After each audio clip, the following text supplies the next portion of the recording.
Testing 1, 2, 3. Testing 1, 2, 3. Testing 1, 2, 3, 3, 2, 1. Testing 1, 2, 3, 3, 2, 1. Testing.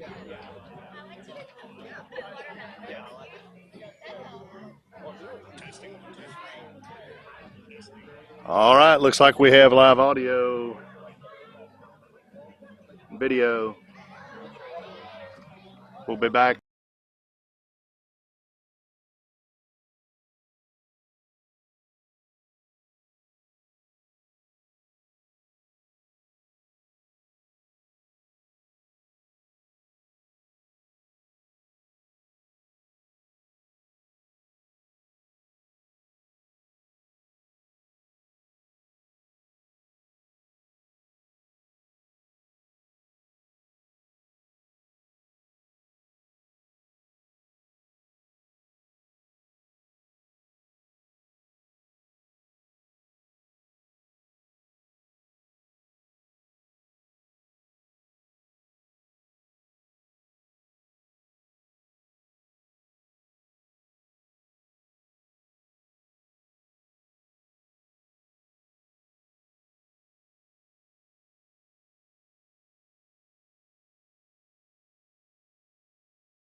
All right, welcome everybody to baseball on Saturday. First game of a doubleheader for the NBA Midland Baseball Academy out of Midland, Texas.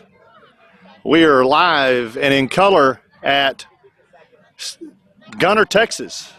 Today we're going to be, the NBA Midland Baseball Academy will be facing the Texas Sandlots out of Westlake, Texas. Texas Sandlots out of Westlake, Texas.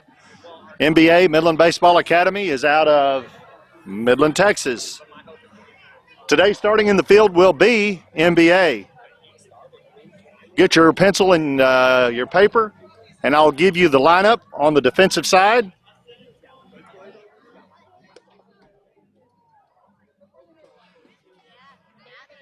Yeah, I know. Playing first base today will be Kylan Cook. Second base, White Murray.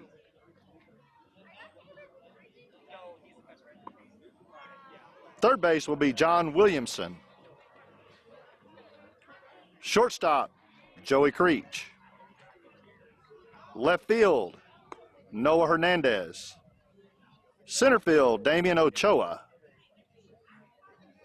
Right field, Silas Bryant. Pitching today, starting on the bump for NBA, will be Braxton Sims. Catching Braxton will be Jace Gould. That is your defensive lineup. Harry Brumley will be in the dugout for the first inning. Maybe they'll be switching out players. We always have one or two in the dugout. We don't have a lineup for the Texas Sandlot yet. I should get it shortly. Well, and there it is. So I got a batting order for the Texas Sandlot team. Batting in the number 1 hole will be Kyle, number 2 Junior, and number 3 Jonathan. Cleanup will be Dylan. We don't know anything about Texas Sandlot. This is a tournament, and first time we face them, so I'll do my best to try and explain who's up to bat and where I see if they're in the defense. Kind of if I get names, I'll try to do as much as I can for you Texas Sandlot fans to tell you where those players are at. We're in Gunner, Texas. That's just north of Dallas and just north of Prosper and just north of Salina.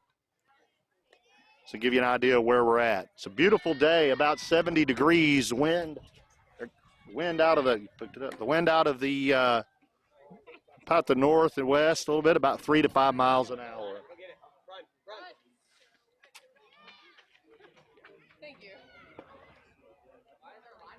Looks like the pitch is going down to second. That means we're about to get started.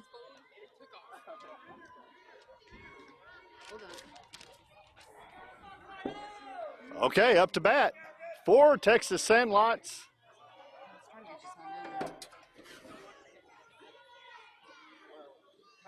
will be Kyle. Kyle's a left-hander, and he's going to start the game off. Here comes the pitch. It's in there. He's hit down the right side, and he has a hit. That was right down the right side line, just inside. Sims does a good job running the ball down, but he just couldn't get it to Kyle Cook in time for the runner to beat it out. It's a speedy runner for sure. Up in the box now is Junior Vega with one runner on. There's a pitch throw back to first to try to get a pick off. Runner's back in time. I think the runner on first base, I think his last name may be Kerrigan. It is Kerrigan. Thank you so much. Kerrigan's off and running. Kerrigan will have to go back. It was a foul tip by Junior. Vega. Look, I've got it pulled up right there. Junior, you can see who's up. Keep listening to me. Make sure if we go off, someone let me know. All right, Vega steps back in. Kerrigan on first. He is checked back to first.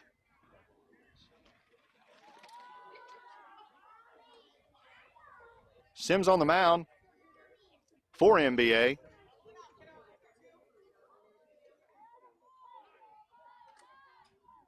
Another attempt to pick off on Kerrigan over at first base. They're trying to hold him tight.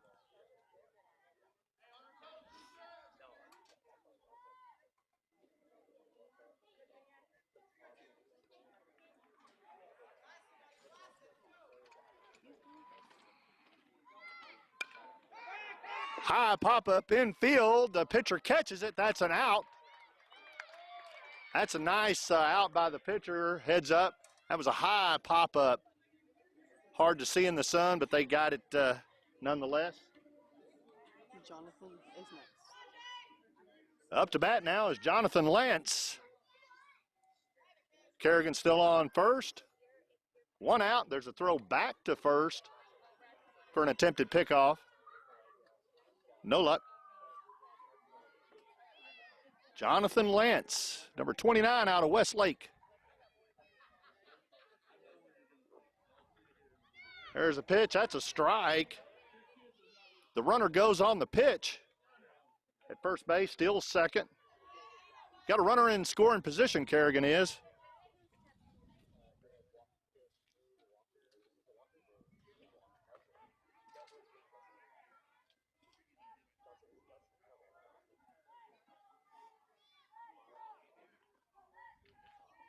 Awful quiet.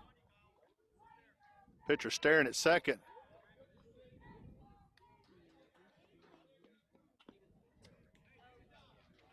Runner at second getting a pretty good lead. The pitcher was wanting to try to pick him off. He made a move back towards second but didn't go around with the ball. Back on the mound he is this time. Nope.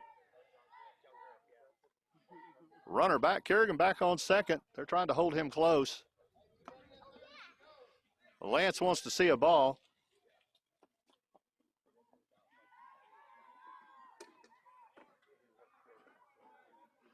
There's it's a high drive just about center field. And the center fielder falling backwards on his back makes a great catch in outfield. I believe that's Damian Ochoa making a really good catch, falling back, landing on his backside and catching the ball for out number 2. That keeps Kerrigan at second base. Number 6, Dylan.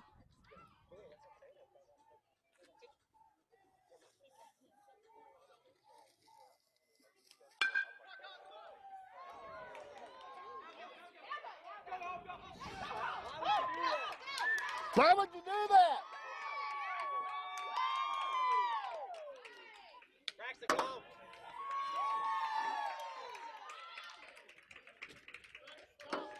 Why didn't you just hold it?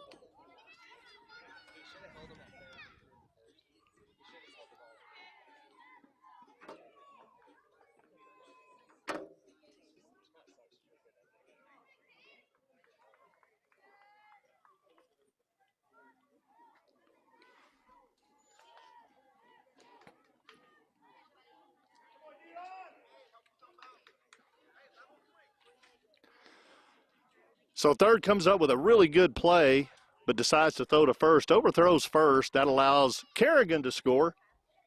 Puts the man on third.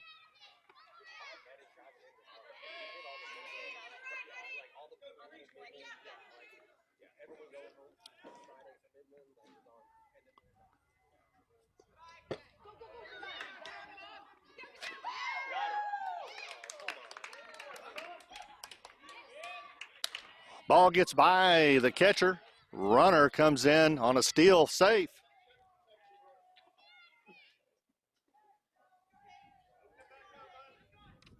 Two to nothing. Favor of Texas Sandlot. Nice pitch to the backstop.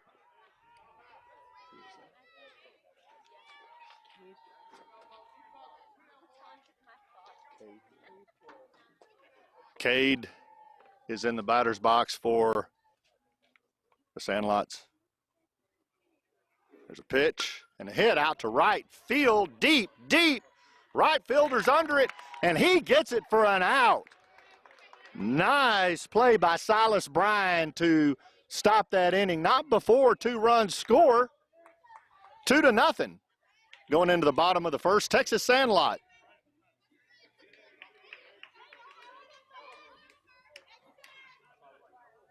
Should have never threw that ball. He had it. But the guy on second didn't have to walk. It wasn't a force. He could have just held him there. That's what he should have done. He was trying to. He was trying to. I know what he was doing. He had to focus. He got fired off third. All right. So coming up for NBA, batting in the number 1 slot, Joey Creech. Batting number 2, White Murray. Number 3, Braxton Sims. Cleanup will be Jace Gould. Second, short, and third. Second, short, third.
We're getting a lot of good help from the fans at Texas Sandlot out of Westlake. We appreciate that. They're trying to give us help on getting a lineup so we can tell you who's out in defense for them.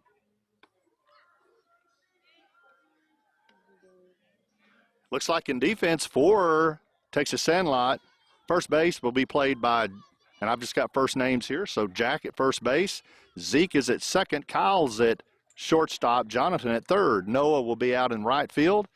Dylan will be catching, and Crosby will be in left field. On the mound today will be Cade.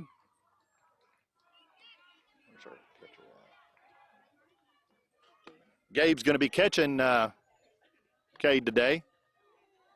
Cade Johnston. Uniform number 3. We're kind of fond of Westlake. We had a home for years in Lake Travis. Lake Travis and Westlake played a lot of good games during the years. Westlake's still a strong powerhouse football team. High school. Baseball as well. Coming up for NBA, Joey Creech. Joey.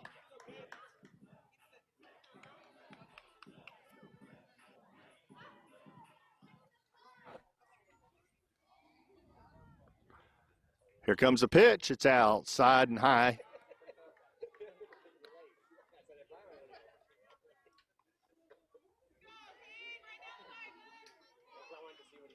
What a beautiful day for a game.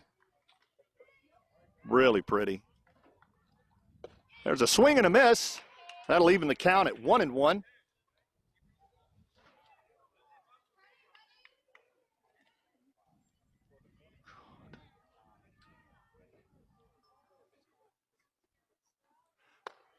It's a high for a ball. 1 ball, 1 strike. 2 balls, 1 strike.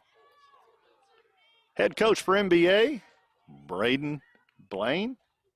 Assistant coach, Zach Gould. Oh, hits Joey. Joey Creech wears that well on that left cheek. He's limping a little bit. He's a little bit sore. Thursday night they worked in the pitching. Yeah, he's hurting a little bit. He's running out. Anyway, they worked on Thursday night just taking hits, turning into it, turning out of it, and taking hits, and little bit.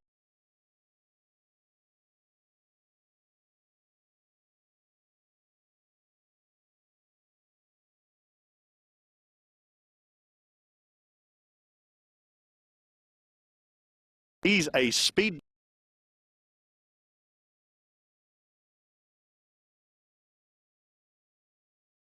Joey Creech slides in. The ball comes out of the glove of the second baseman. Joey is in successfully. As I said, Joey Creech is extremely fast, really fast runner. And he's going to take an opportunity every time he can to steal, and he's hard to get. Why Murray is in.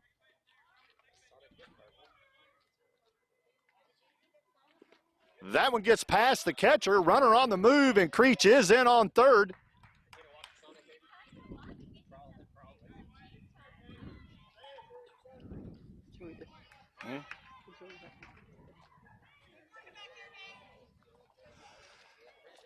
Joey Creech just 60 feet away from a score.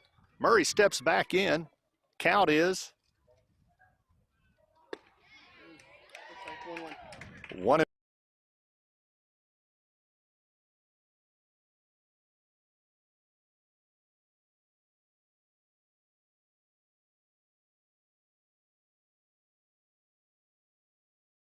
Down low, catch.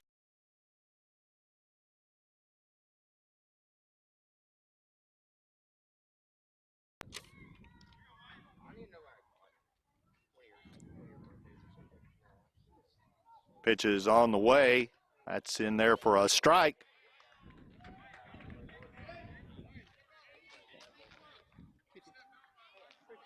Leaving the count at. Struck him out. I'm gonna have to check him every once in a while.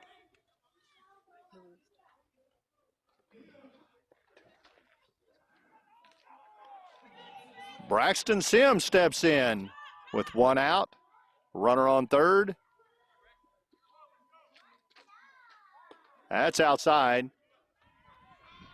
If anybody out there listening to us, especially those that know my cell phone or Jessica's cell phone number, Lisa, AKA Hillary, let us know right away if you lose video or audio, please, so we can correct. Thank you for that help. That's ball's high.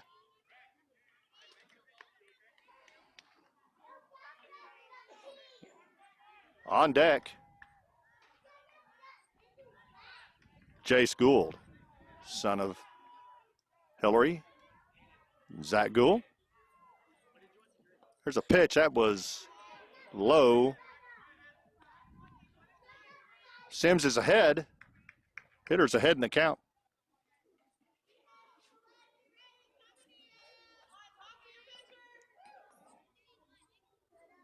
That's way outside, and that'll walk Sims, and that's going to put runners on the corner for Jace Gould.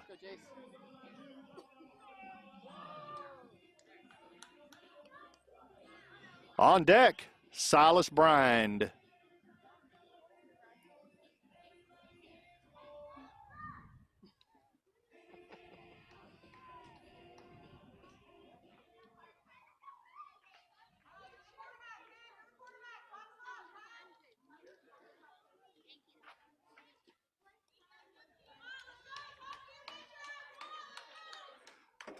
Jay School goes to Greenwood.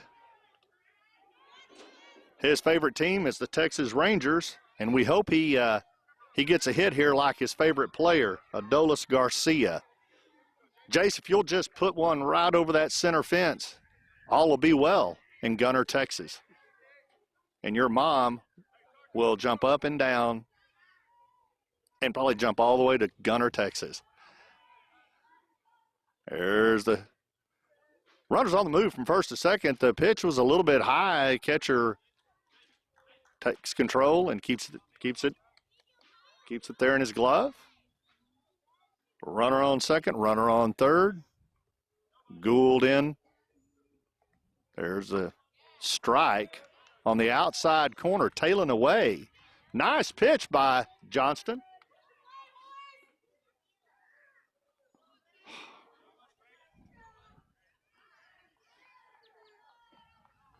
Here's a pitch.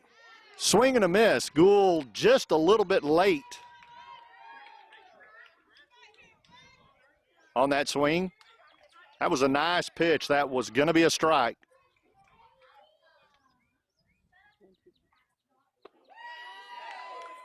Gould gets struck out. Silas Brynd will step in to see if he can start a two-out rally in this inning. NBA is behind 2-0.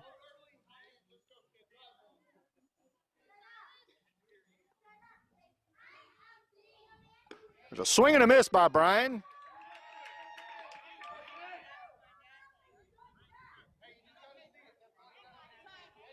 Silas Brynd, he attends Greenwood as well. That's high. Greenwood, Texas, that is. And for those that don't know, that's out by Midland, Texas, in the middle of the oil patch, Permian Basin. Silas's favorite team is the professional team is the Rangers. It's a nice pitch in there for a strike. 1 ball, 2 strikes to Brynd. 2 men on, second and third.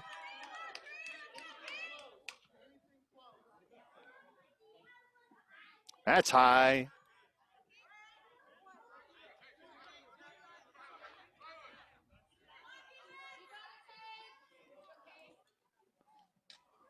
Two to nothing.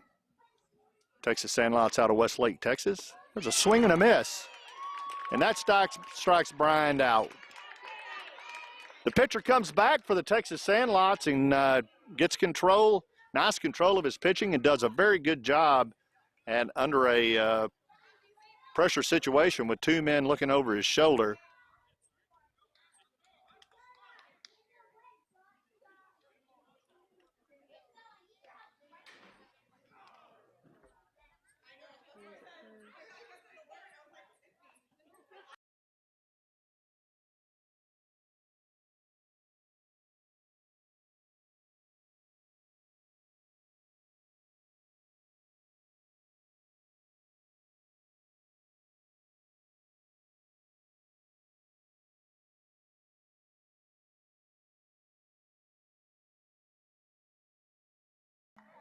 Yeah, you want him to be over that. All right.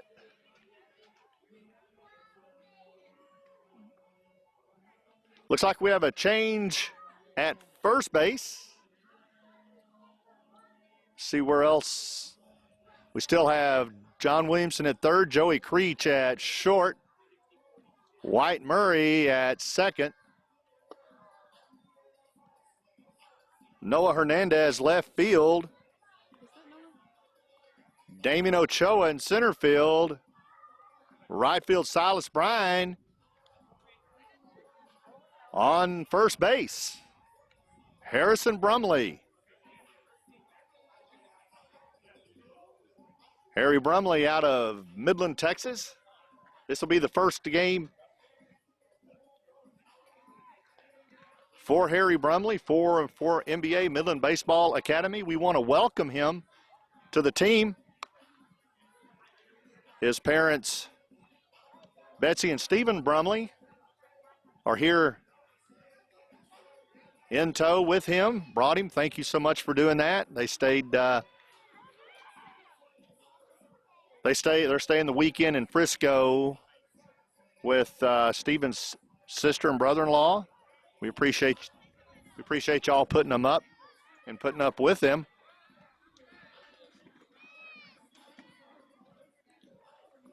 Harrison Brumley and third baseman John Williamson have been teammates on the Little League side for several years.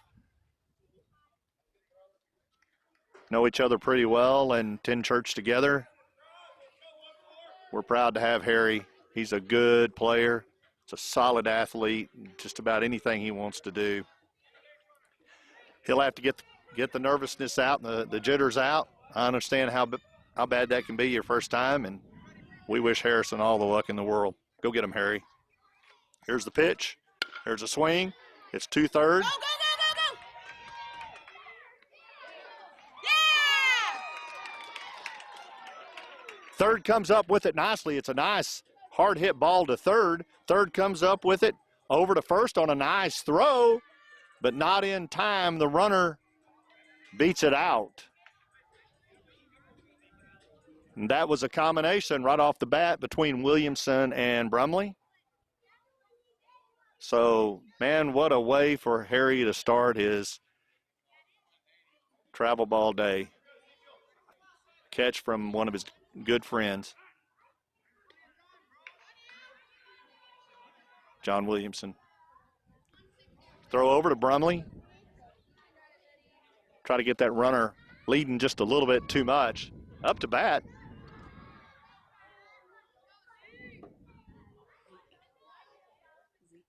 For the Texas Sandlot is Zeke.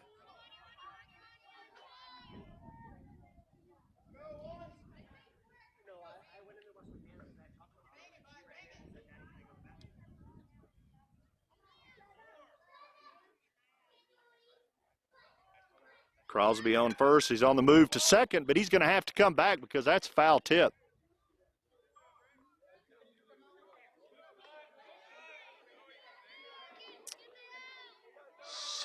Soltazak. I can't say that last name. I can't say Zeke's last name. My apologies. Soltaslack?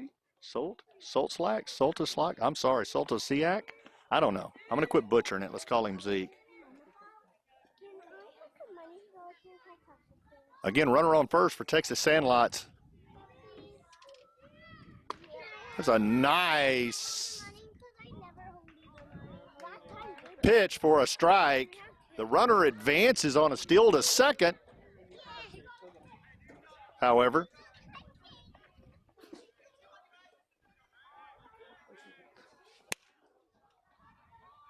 Ready, John?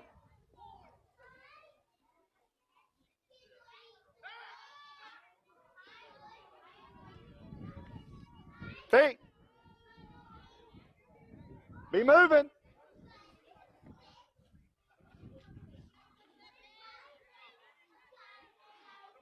Pitcher's trying to get a pickoff on second base. That one's outside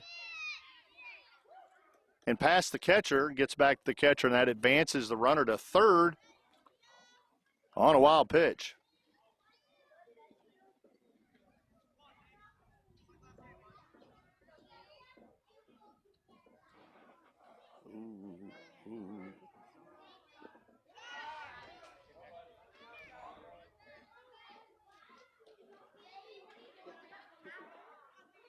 Count 2-2 to Zeke.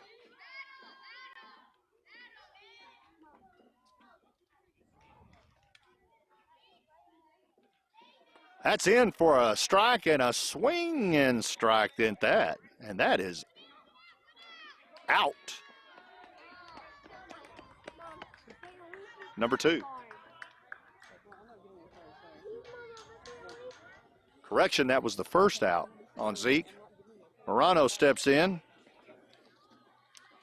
Noah. Still have a man on third.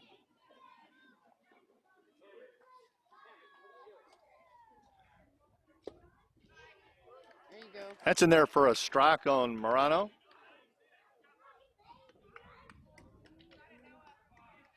No balls, one strike. Morano in the box.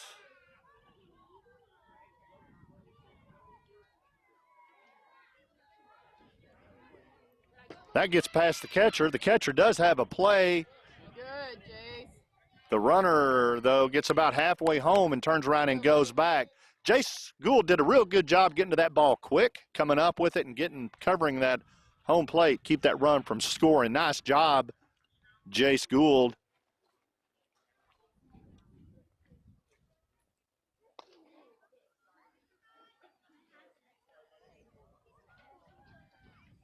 There's a swing and a hit. It goes back to shortstop. Shortstop's up with it, over to first, to Harry Brumley for the out. Out number 2. That does score the runner, however, at third, so an RBI for Morano. But a really good play from Joey Creech, throwing back over to our new player, Harry Brumley. Harry's already getting a lot of action and doing well with it.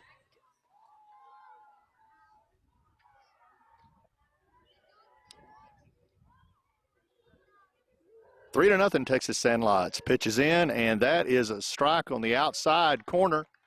Nice pitch by Sims.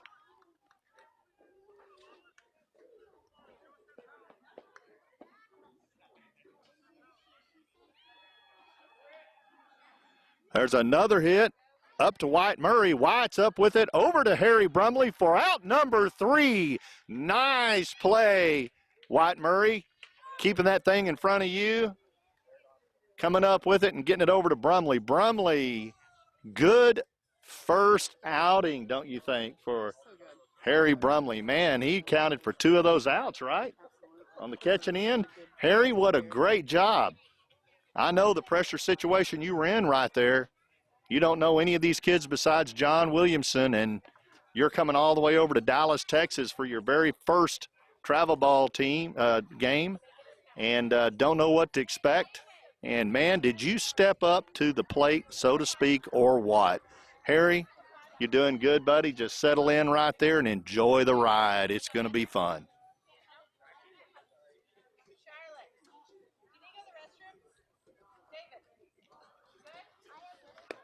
Hillary, be sure and let us know. Jessica would probably be the one to text because she's staring at that game changer.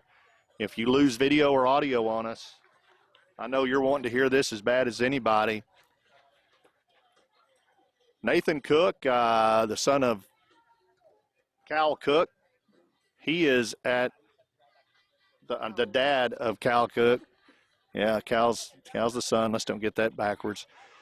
Nathan's with his older son, 12-year-old Carter. He is also in the tournament this week, but at the 12U level, I believe.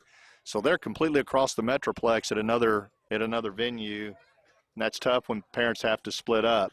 And in fact, coming up to bat in this inning will be Cal Cook, Nathan and Delee Cook's son.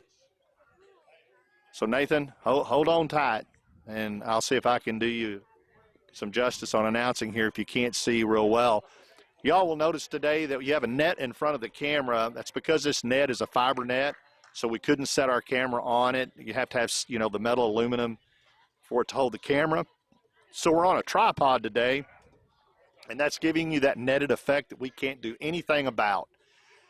So hopefully it's a good enough view for everybody to kind of see what's going on, and between that and maybe announcing this game as best I can, we'll give you a really good visual of what's going on in the field.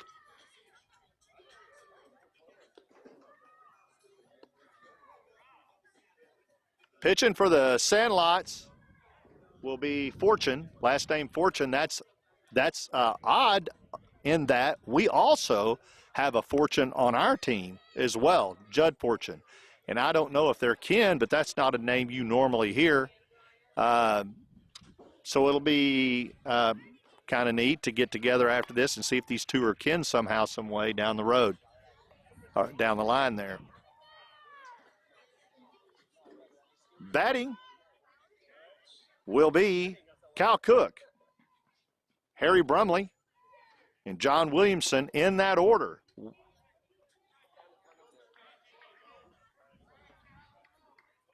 Go, Cal. Cal's a left-handed hitter out of Greenwood, Texas, south of Midland, Texas.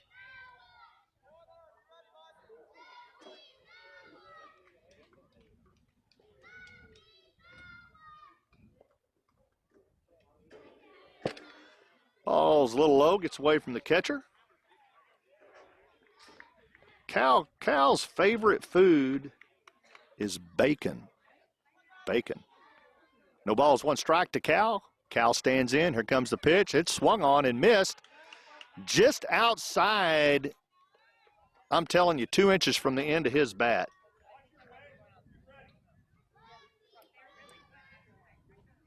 That's outside for a ball. That evens the count 1-1. Cal's favorite Major League Baseball team is the Texas Rangers. Sorry, it's 2-1. Here's the pitch. That's outside and low. Count will even. 3-1. I'm sorry, 3 balls, 1 strike. I was on the other end of the ball. Cook is ahead in the count. 3 balls, 1 strike. He has one to sit on here if he needs to. There's a swing and a miss by Cook, and that will bring the count full. Cook's favorite player is Adolis Garcia. Adolis Garcia. That's a good one to like. He can hit a ball. 3-2. That ball was low.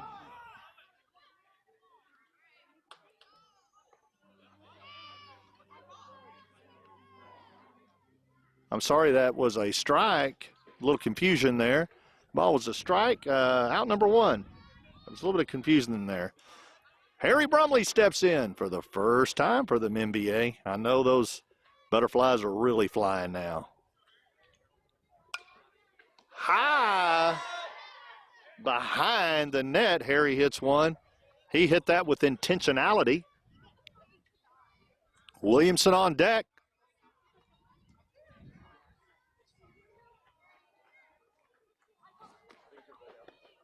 Good eye, 1-1 to Brumley. Harry Brumley goes to Hillander in Midland, Texas, for all you Hillander fans. Harry's in 4th grade, as is most of these kids out here today. Pitch in the dirt or on the turf. Gets behind the catcher, but we have nobody on, so it's really not going to affect that. Harry is patient at the plate. 2 balls, 1 strike.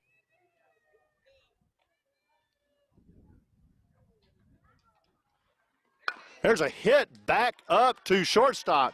Shortstop's up with it and over to first for out number 2. But that was a good hit ball by Harry. Come on, John.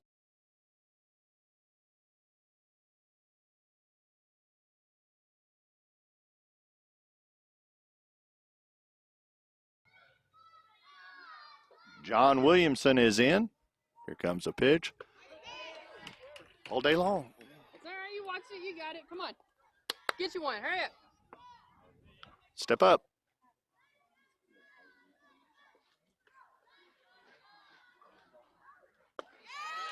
Get in. Move.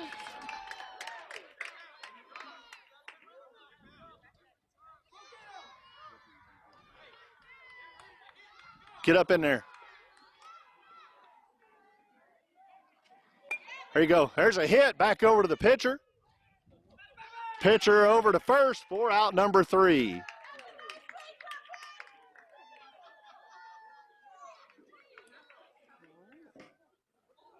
Three up and 3 down.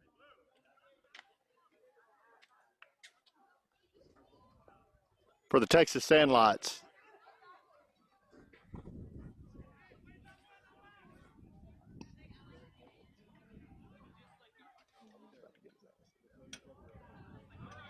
Did he throw it? Just ask. No, just do what you gotta just say.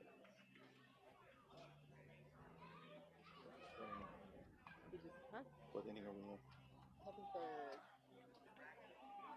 Top of the third.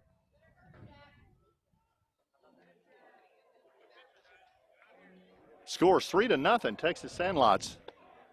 We've got a pick. Going to third will be Braxton Sims. Moving out of right field into pitching is Silas Brynd.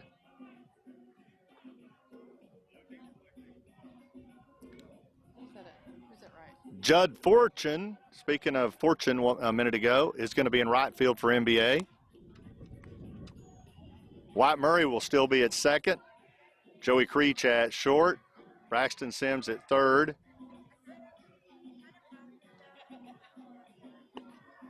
Noah Hernandez in left field.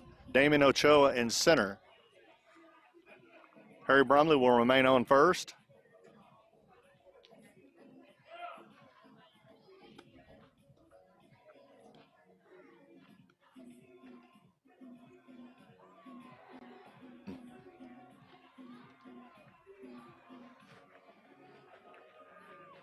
Again, we welcome all those that are joining us from the Austin, Texas, Westlake area. If you're watching this telecast, we'd appreciate it if you would subscribe. It doesn't cost anything. It just helps us on our numbers. Hit that subscribe button if you haven't done it already. So far, we have a good game, 3-0 in favor of the Sandlots.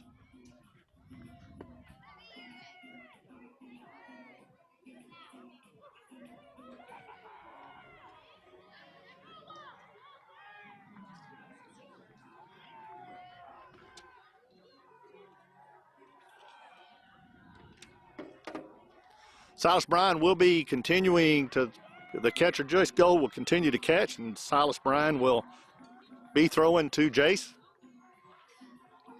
Coming up first for the Sandlots, I believe is, well, let me see. I'm not certain yet. Looks like number 7. I don't have a name for number 7. See if I can get one here. Nice day today in Gunner, Texas. Porter steps in to face Silas Bryan. First one in there for a strike.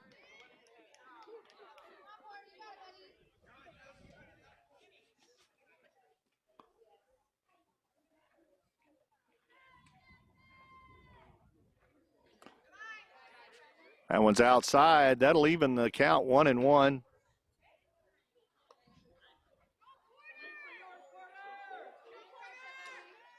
Porter up to bat for Texas Sandlots.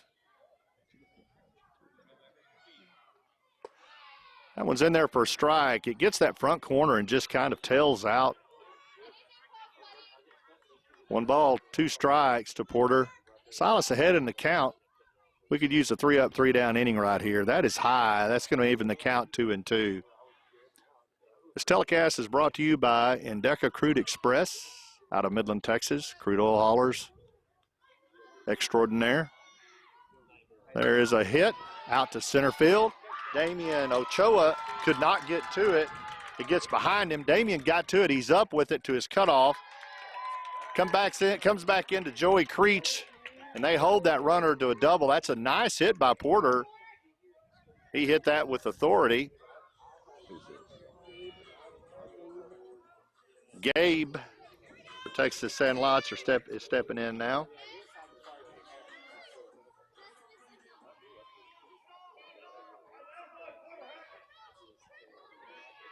Sounds like Porter Hackett was that boy's name. And he's off and running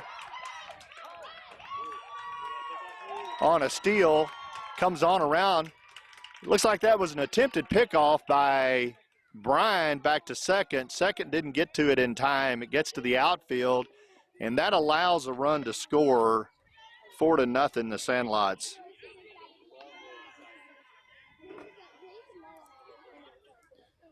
So the bases are cleared for Gabe. Stands in with a 4-0 lead for his team. Top of the third.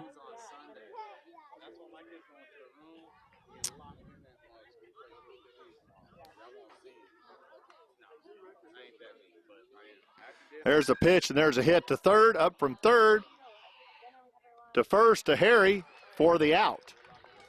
It's a good play. That play was, again, that ball was hit right up to third base. Braxton Sims comes up with it, makes a great throw to Harry Brumley. Harry right where he needed to be for yet another out for that young man, playing first base like he owns it.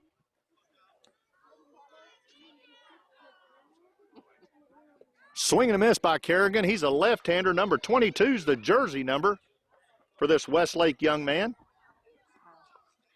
First name Kyle. Hello, Westlake, City of Austin. We love you. There's a pitch outside and high. Kerrigan watches that one. He's not fooled.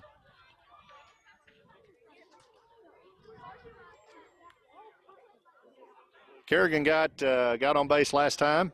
I think we're at the top of the lineup. I'm not sure. We are, yeah.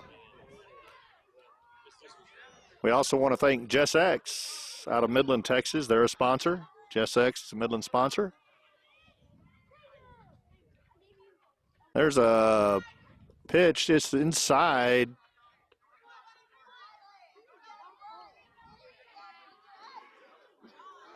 And none of this could be possible without D-Bat of Midland, Texas. D-Bat of Midland, Texas is a sponsor for NBA.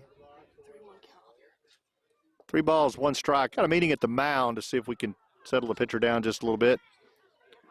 Mike Munguia is the, lack of a better term, the owner for NBA, Midland Baseball Academy.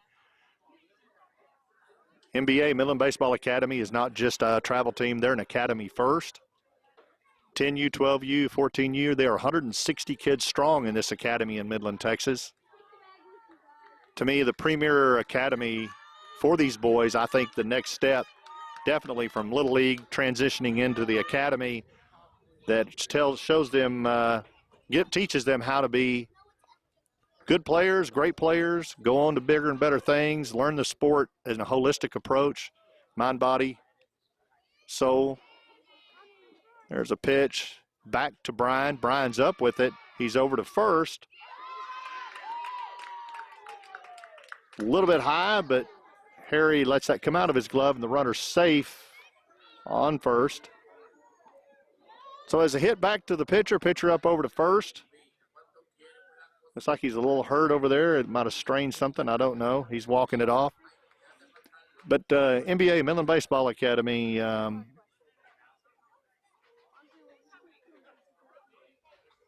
is just a great organization. They teach the kid the mental aspect of the game. There's just so much to know about baseball. It's what they call the smart man's game. And, of course, they teach the physical part as well, and they make a complete player at Midland Baseball Academy. And then where they go to travel ball, and it makes them better travel ballers and better ballers, period, on down the line. So it's not just a travel ball team that you go in there and get rings and trophies right out of the gate. They like that too, but they're a teaching academy first.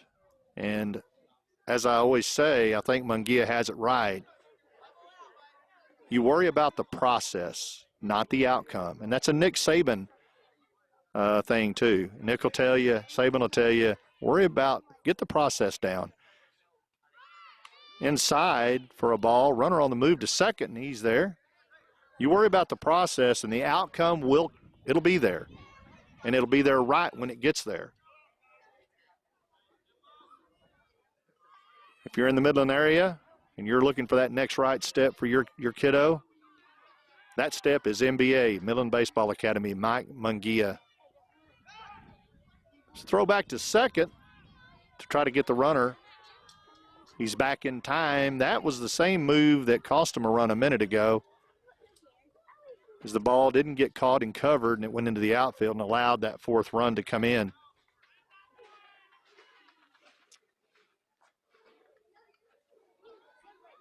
There's a swing and a hit to left field. Noah Hernandez is under it, and he has it in his glove for the at. That was a great catch, tailing away to the right side of Noah Hernandez like a pro, runs over there and catches that, gets it to his cutoff, forcing the runner on second to get back just in the nick of time as Lance for the Sandlot step in.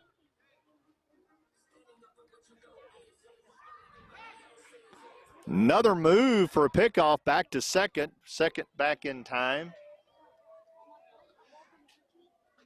In this tournament, an hour and a half is the time limit. We go by time limit. We play for an hour and a half, and we finish up the bottom of the order wherever we're at in that hour and a half, and who's the winner at that point. Doesn't really necessarily go on innings. NBA is going to be playing another game. It's a doubleheader right after this one. About 1:30, I think. We'll be on the air for that as well. That's a nice pitch for a strike by Silas Brynd. I can't express well enough how good of a catch that was by Noah Hernandez in the left field a minute ago. Beautiful. That would have been a multi-bagger for sure.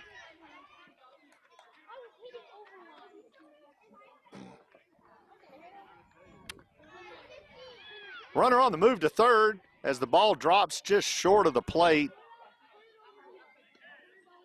allowing that runner to just enough space and time to get to third. That runner 60 foot away from scoring run number 5. There's a hit, smoked to center field. Ochoa couldn't get to it. Runner's on to first, around to second.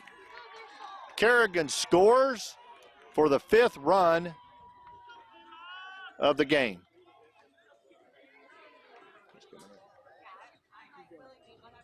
Dillon's coming up for Texas Sandlot out of Westlake.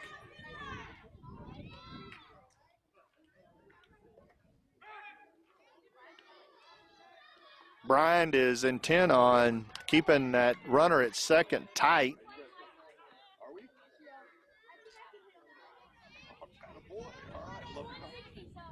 These games are going to be going on all day and tomorrow out here in Gunner, Texas at College Hill Park. Come out and watch these games. They're fun. There's a pitch. Inside, gets away from Gould. Runner gets on over to third, 60 feet away from run 6, from the 6th run of the game if he gets in. They've got a heck of a concession stand out here. These fields are nice. They're turf. The concession stand is smelling so good. That ball was a little high.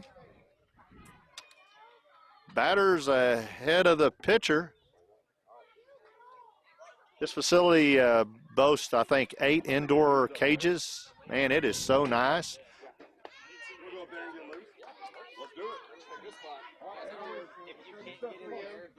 Counts 3 balls, no strikes. Runner at third.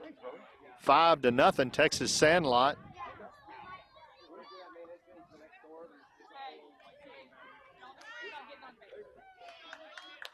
We are 1 hour into our game. That pitch walks the hitter.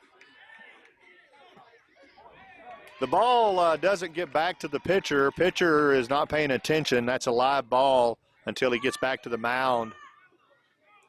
That allowed that boy, the young man that walked, to go on over to second because they were not paying attention.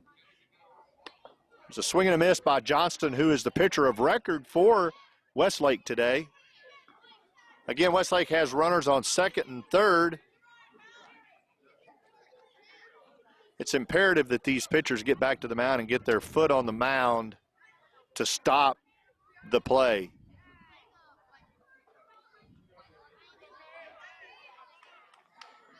It's easy to get caught up in what's going on and the yelling and the screaming, and these kids are young. They're 10-year-olds, so they're learning.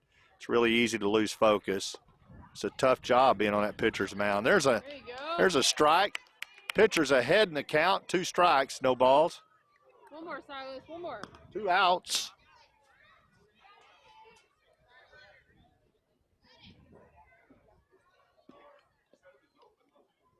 And there it is. No, it's not. Looked like a strike, but he called the ball. So that's 2. It's 1 ball, 2 strikes. 2 men on. 5-0. Sandlot's out of Westlake.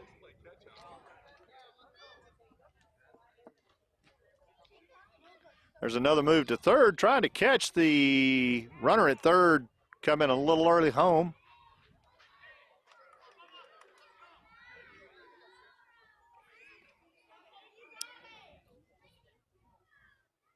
Here's the pitch. That's high and inside. Swung on, foul tip, back to us.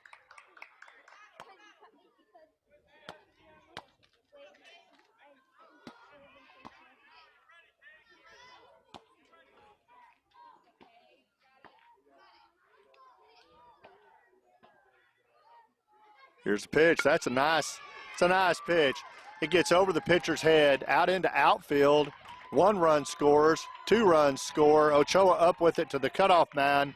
That's a single, but it's 2 RBIs for Texas Sandlots.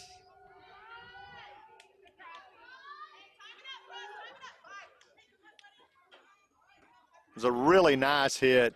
No way for Brian to get to it. He'd had to have been 8 feet tall to get up to it. Brings the score to 7-0 in favor of the Texas Sandlots. That's going to be it for Silas Bryan. What's up, Silas? Silas will leave the mound, and John Williamson will come on in relief. John Williamson will come on with 1 runner on. He'll be inheriting a runner. That won't be his. Looks like up to bat for the Sandlots out of Westlake will be Fortune. Again, a young man that has maybe have a kinfolk on the other side of the coin. NBA has a Fortune. So we're full of fortune out here today. We're going to be lucky. One way, no matter who wins, we're going to get lucky, right?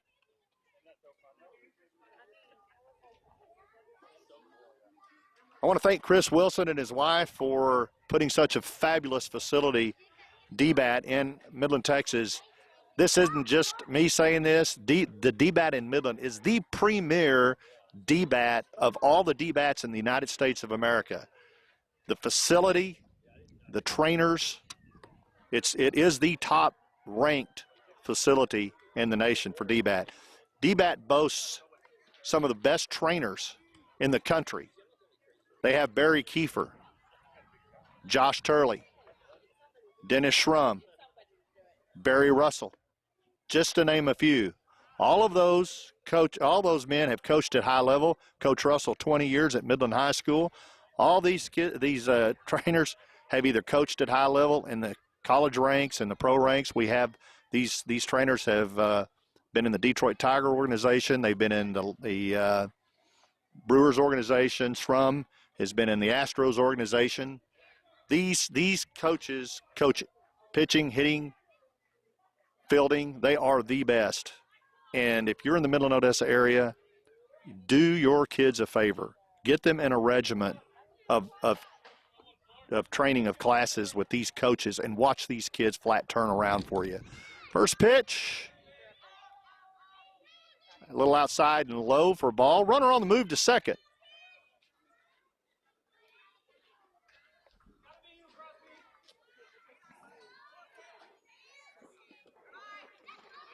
Low, ball 2.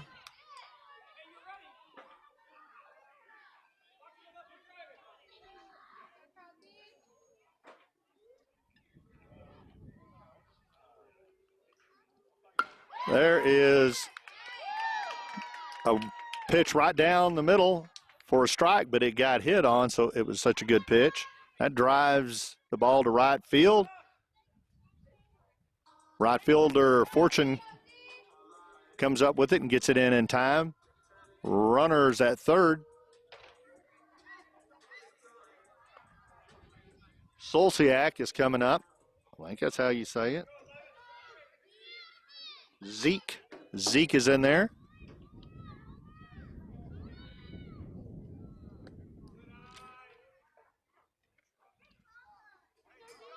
Runner stealing second. Runners at second and third to Zeke.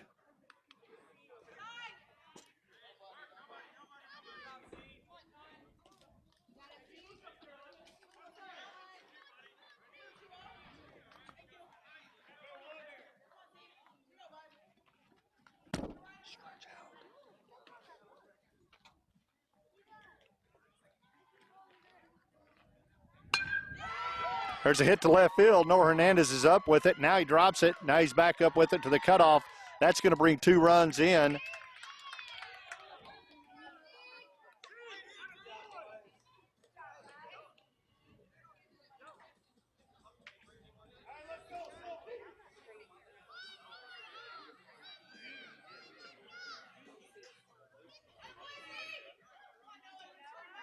Got a runner on 1.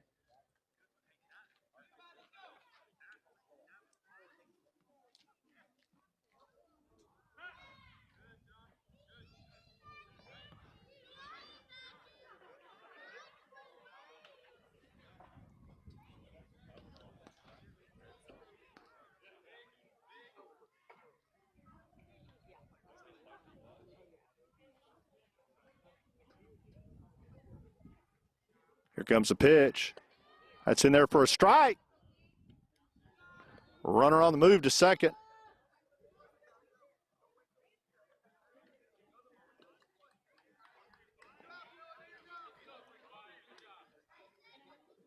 Williamson inherited those 2 runs that came in. The one on second is his. And he's going to make him throw.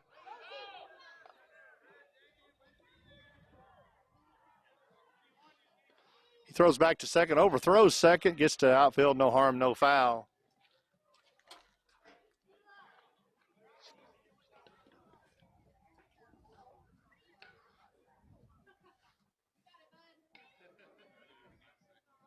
There's a hit. That's over to shortstop Creech. Creech is up with it. Over to Brumley for the out. That was a nice up from Creech over to first for the 3rd out of the inning. So Williamson comes in and I think gets the out. They're talking about it now. I think they're thinking maybe his foot came off the bag. And they win the appeal.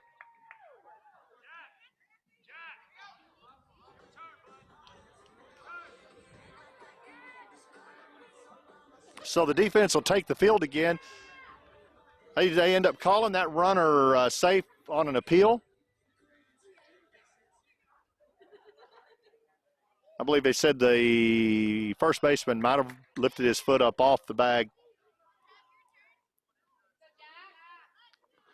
So we got runners on the corners.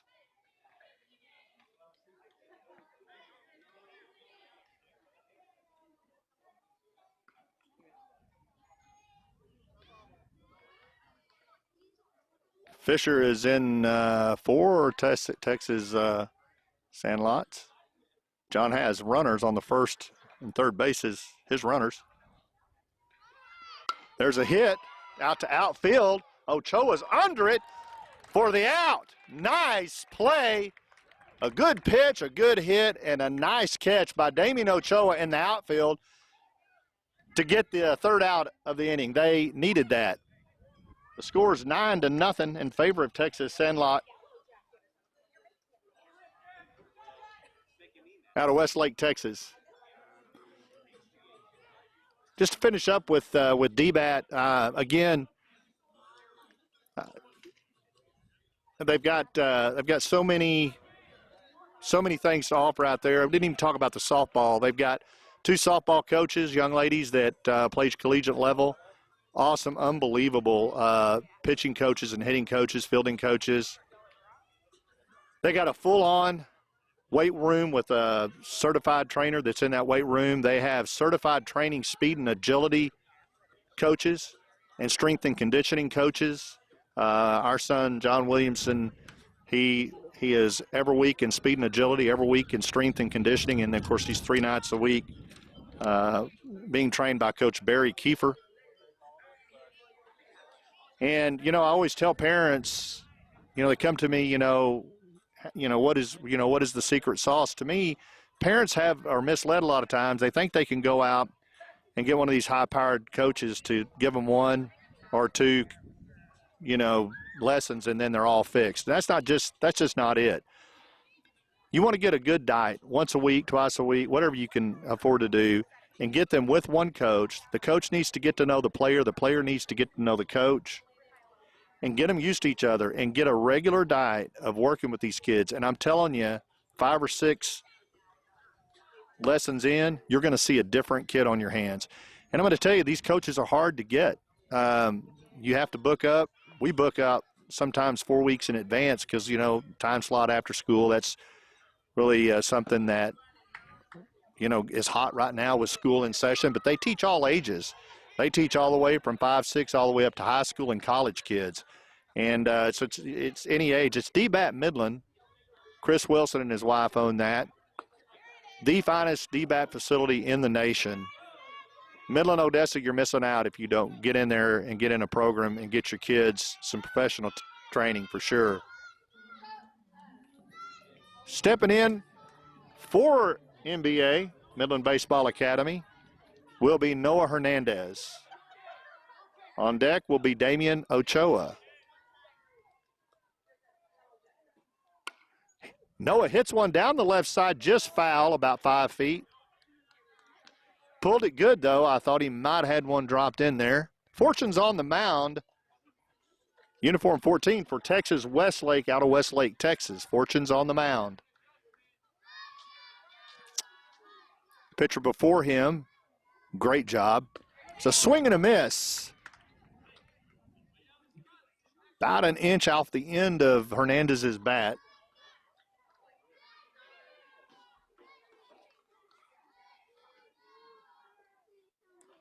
There's one down in the dirt or down in the turf.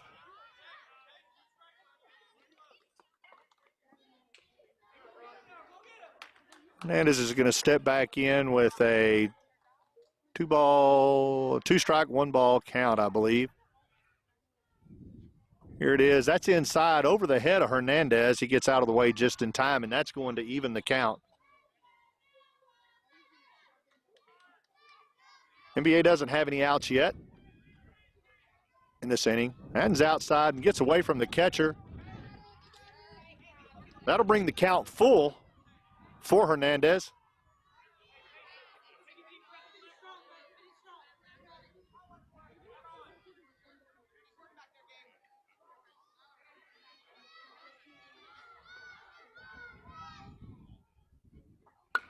There's a nice hit to center field by Hernandez. Center field gets up with it nicely. Back to their cutoff. And there we go. We have the inning started with a runner on first with Ochoa coming in, and Fortune, our Fortune, Midland's Fortune, will be on deck.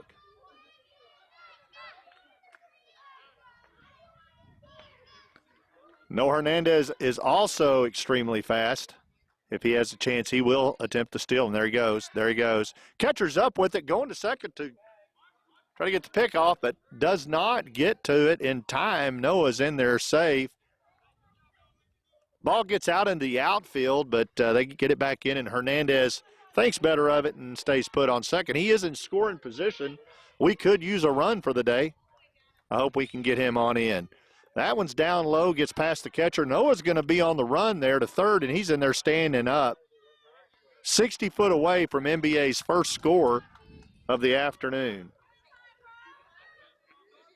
Gunner, Texas, 72 degrees, slight wind, 3 miles an hour. There is Ochoa with the hit back to the pitcher. Pitcher has it for the out, goes to third for a double. Runner gets back not in time, but The third baseman dropped the ball. Well, no, he did get back in time, so that was a double play. It looked like they dropped the ball coming back in to me.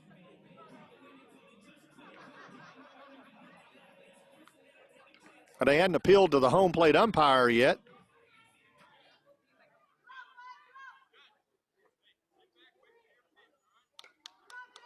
So that will be an out. That's a double play by that pitcher. Caught one coming back to him, and then over to third, catching the runner, not getting back in time. Fortune out of Midland, Texas, steps in. Fortune is the son of a coach, a really good coach, and we're not going to go any further than that. On deck will be Speed Lightning, Joey Creech. That ball almost hits Joey in the on-deck circle. It's a little bit outside, at 20 feet.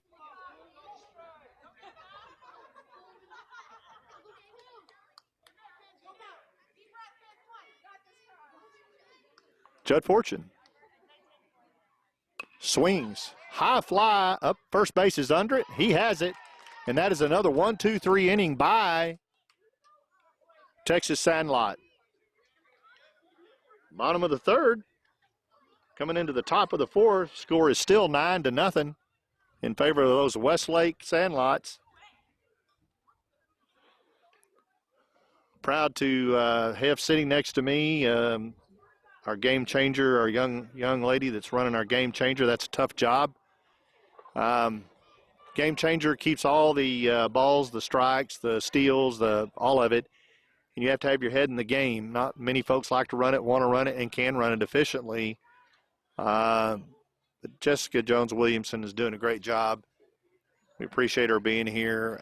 The only way it makes it possible, I think, for her is to have a very good husband.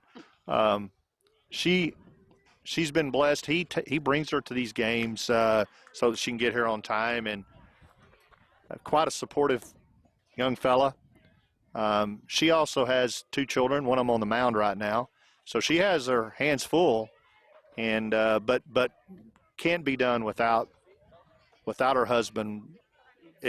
Behind every good woman is a great husband, and she has that in Steve. And we just want to, our hats are off to you, Steve. We know that it's tough, and you have a tough role, but man, what a great job you're doing. It just shows by seeing this young lady at work. She's just awesome. Steve will be running around the park here. If you see him, for those that are listening live in the park, buy him a Coke, popcorn, pat him on the back, give him some encouragement. He needs it.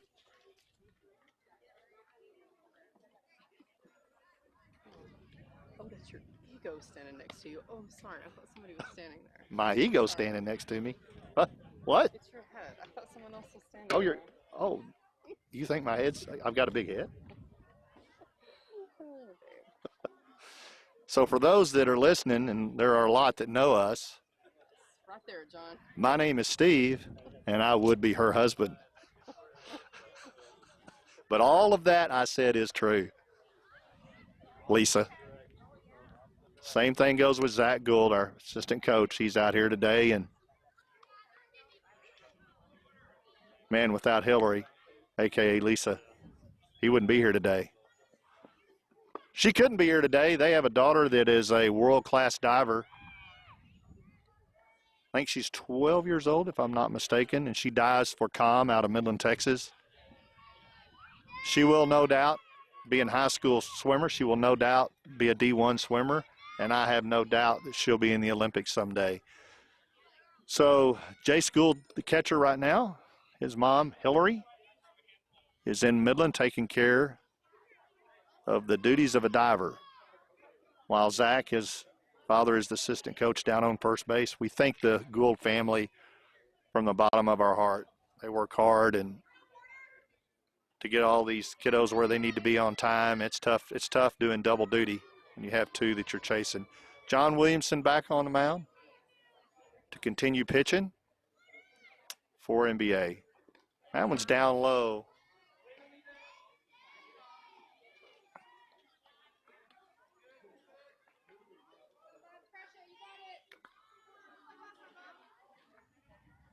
First pitch is a ball. There's a strike. Nope, that's a ball.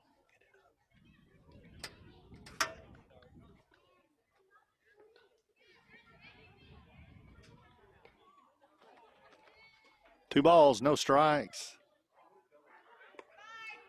Three balls, no strikes.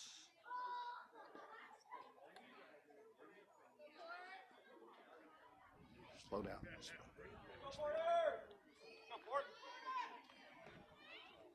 Three balls, no strikes. That'll walk.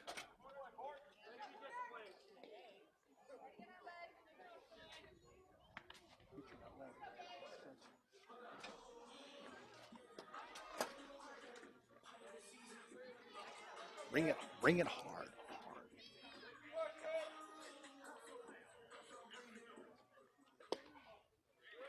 There it is for a strike. Runner on first on a walk.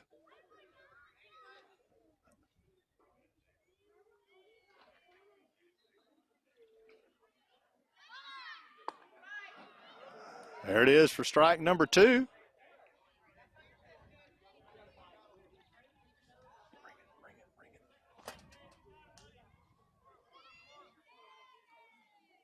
There it is. That's a foul tip back towards the net.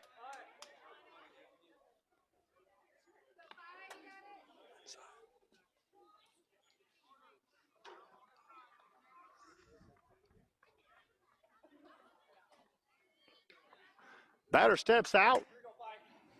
Back in.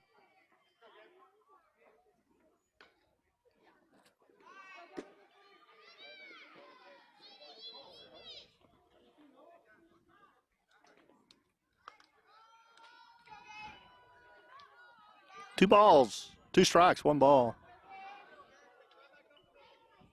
Runner on third. Swing and a miss. Runner's coming in.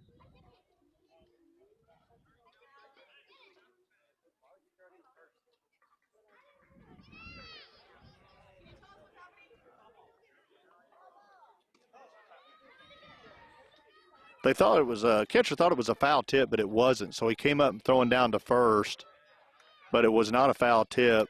Runner scores. Was a strike.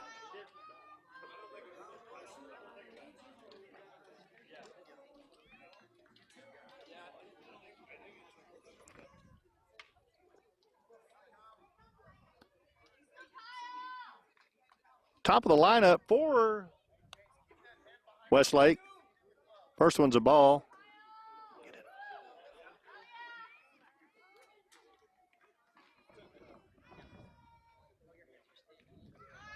Get it. Two balls, no strikes. To Kerrigan.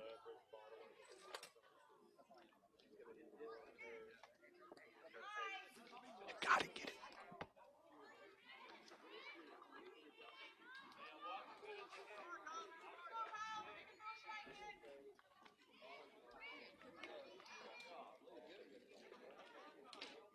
Here it is for a strike.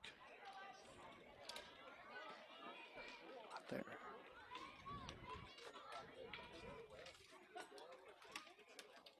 Scores 10-0. There's a swing and a miss down to third base. Third base is up with it over to first. For the out. Just in time. Braxton Sims at third. Comes up with it, smokes it over to Cal Cook on first base for the out. That was beautiful.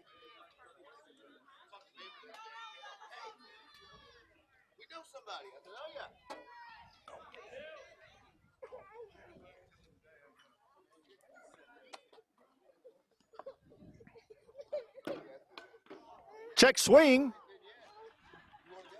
to Junior.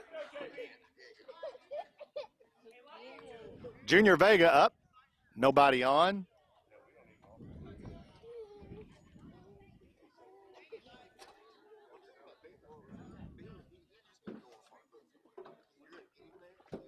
No, inside, inside.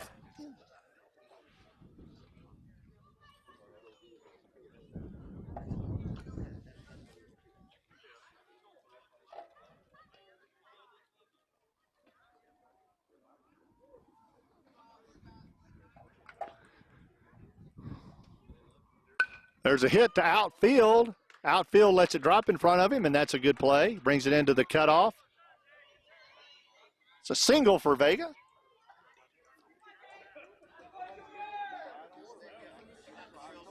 Lance comes in for Westlake.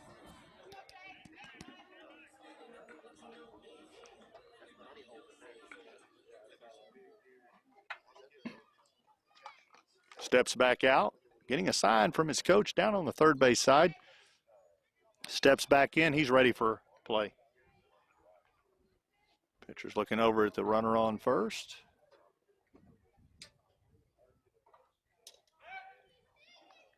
There's a throw back to first to keep the runner honest. 10-0.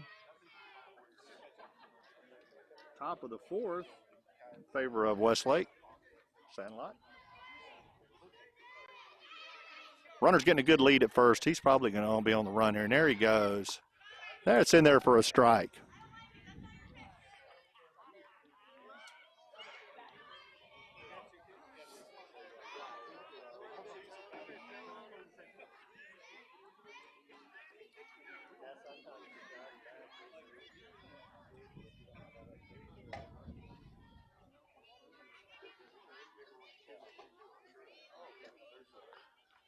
There's the pitch. There's a hit. Back to center field. Center field's up with it. Nope, he drops it. That runner's going to score off a second. It's into the cutoff. Needed it.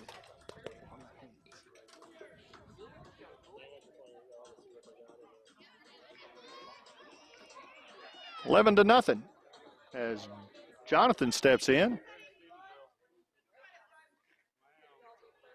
Runner on first. That's outside. Runner's going to second.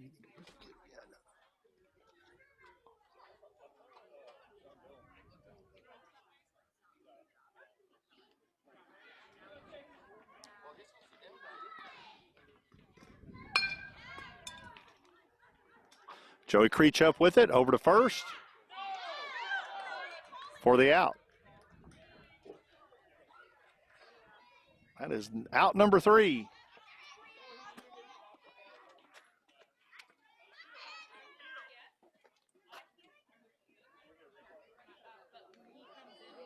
Top of the fourth, it's 11-0 in favor of Texas Sandlots out of Westlake, Texas.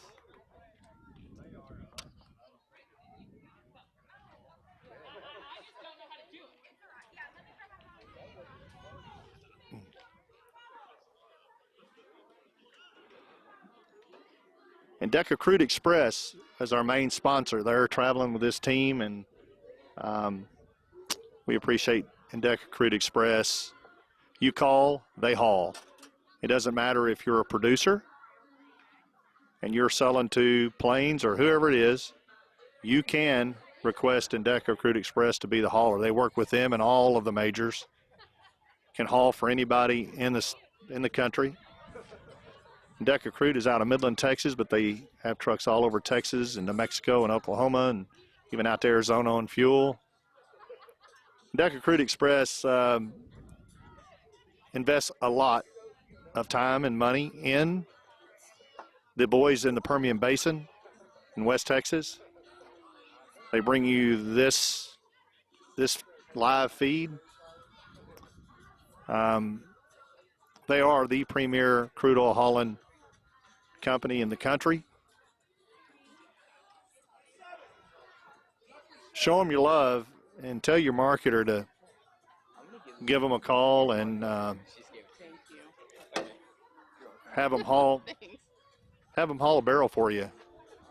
Won't be about pricing, and Deca will match those prices, but their service, their control of losses, and you operators know what I mean, they are second to none. They know what they're doing. They know how to get it done. So give Endeca Crude Express out of Midland, Texas a try. Show them your appreciation for all the time and effort and money they pour into the Permian Basin for your children.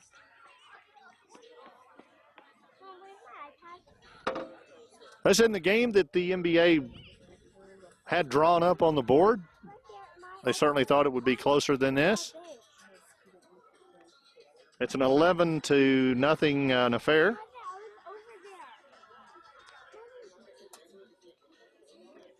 We are about an hour and a half into the game, so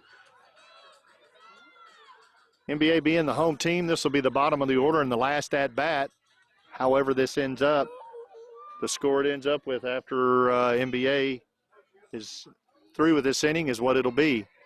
So unless they can score 11 to tie or 12 to win,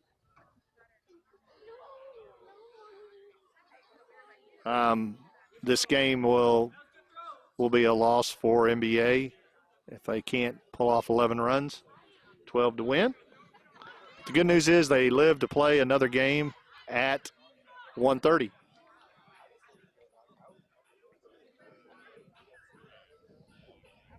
We appreciate all the families that travel.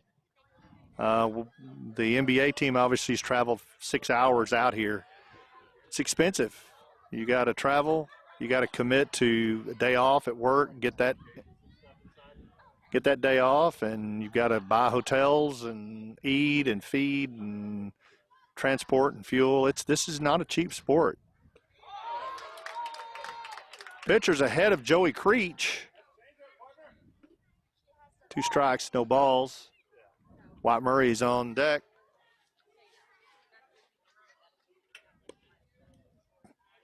There's a ball to Joey Creech. I suspect for a family weekend in Dallas, $700 to $1,000. Time you pay for room, board, food, gas, time off. There's another throw outside. It'll even the count 2-2. These teams, the NBA, I know they'll travel at least 3 weekends a month for probably 3 months. So, they've got 6, 7, 8 out-of-town games. They can run $600, $700, $800, $1,000, depending on where you go. It's a lot of money.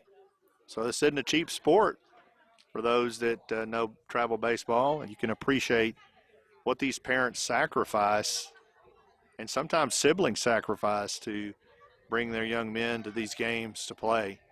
And we appreciate that, parents. That's a tough ask, but you do it smiling. And there's a hit down first base into the dugout by Joey Creech. He's battling.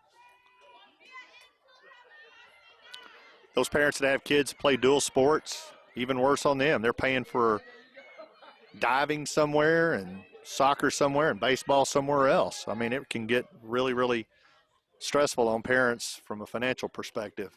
There's a high and outside, and that draws a walk. Creech practices very good patience at the plate and brings himself back around to walk. White Murray will step in the number 2 hole.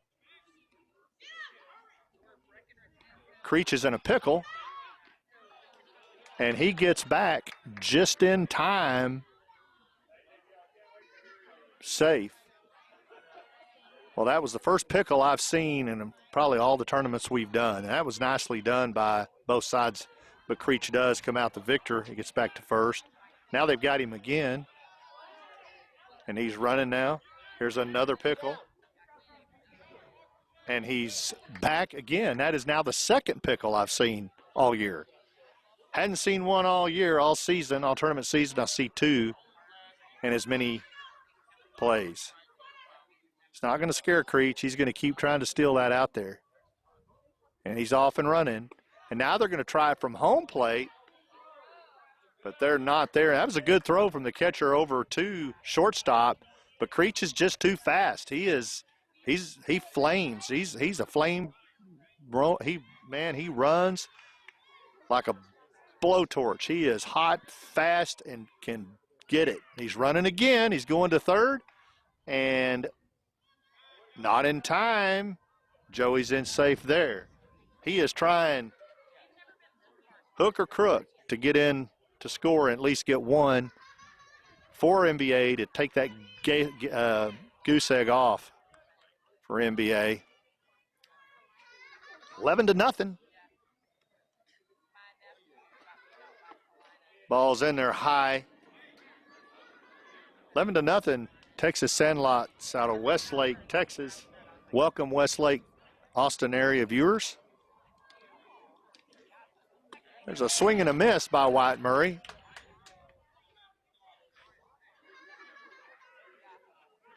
We literally have, you can watch this game, by the way, for up to a year later. You can rewatch this game, which makes it real nice. There's a bunt showing by Murray. But it was, he missed it, and he had to run to get down to, hopefully to get safe at first, but he wasn't in time. The bunt he missed, but if he could have got to first in time before the catcher could throw down, he'd have been safe, but he just couldn't get there quite in time.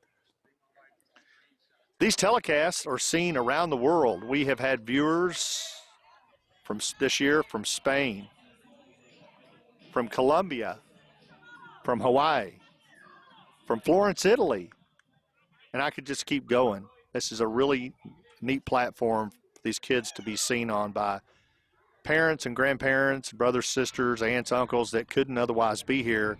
They're able to share in the excitement by this live broadcast brought to you by Endeca Crude Express Permian Basin. Braxton Sims is in. He sees the first two pitches as balls. He's got a runner on third that he could get in if he gets a hit here.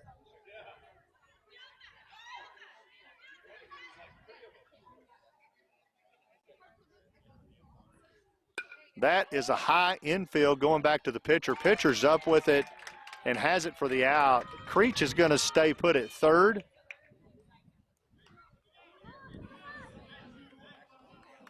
That's going to bring up Jace Gould, the son of Zach and Hillary.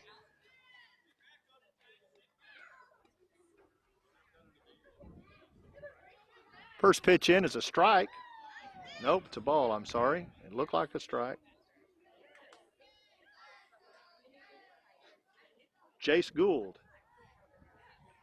Greenwood, Texas. Greenwood Elementary. Swings at a strike. His favorite food is steak. Mine too, Jace. And banana pudding, and that is too my favorite dessert, Jace. You have got great taste. Your parents have raised you right. Jace quickly falls behind in the count.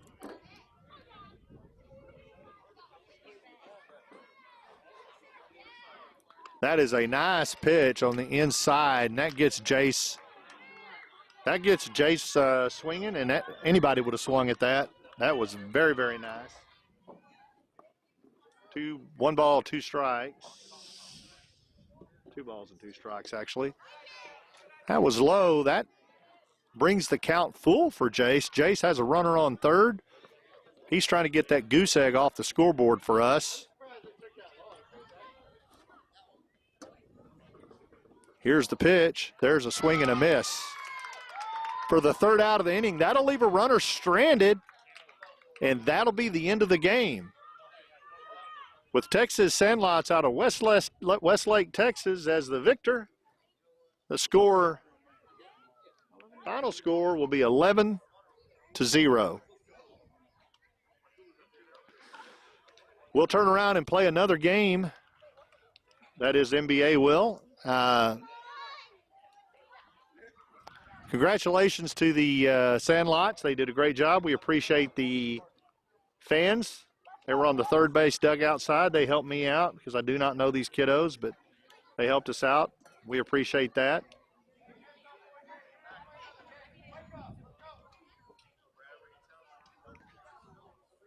Again, we appreciate all the listeners. Stay tuned. We're going to go dead audio here for just a little bit, but stay tuned for the next game.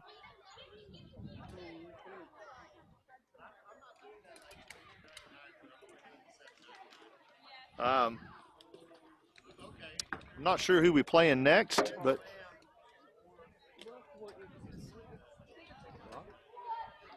actually we'll be playing a team out of Brock, Texas. I've got some good stories about Brock, Texas, and I'll wait and save those for the game. So until the players take the field, we're going to be dead air, but you'll be able to see the video. We'll keep it live. Be back shortly for game number 2 of this doubleheader for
All right, we're back If y'all have it, I would for game number 2 of the doubleheader here in beautiful downtown Gunner, Texas. This matchup will be between the Brock Eagles and MBA, Midland Baseball Academy out of Midland, Texas. We're getting a lineup handed to us right now. Thank you, sir. We appreciate that. By Brock. In the field for the Brock War Eagles.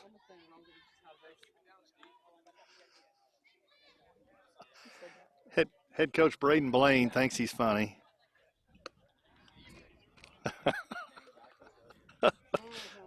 Don't tell on me, I won't tell on you. We're even.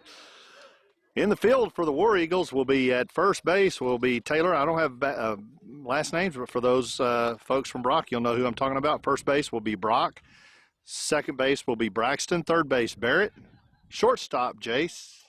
A lot of the same names of our kiddos players. I love these names. Left field, Colson. Center field, Cash, I believe it is. Correct me if I'm wrong, parents. Right field, Henry. Starting on the bump today for the War Eagles will be Travis, and he'll be catching to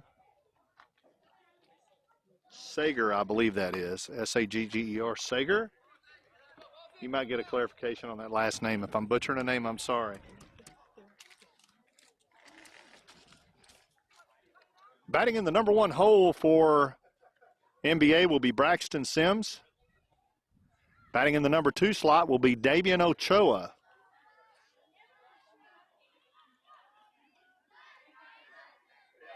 Head coaches for NBA. Head coach for NBA is Braden Blaine. Assistant coach, Zach Gould. Braxton Sims steps in to see the first pitch from this War Eagle pitcher.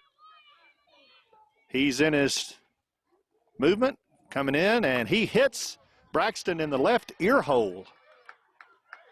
But he's in good shape because Braxton's hard-headed, and you can't hurt that head. And he's on first, not even feeling a pain. That brings Ochoa in with White Murray on deck. There's a throw back to first, trying to catch Sims cheating a little bit too much. He's back in time.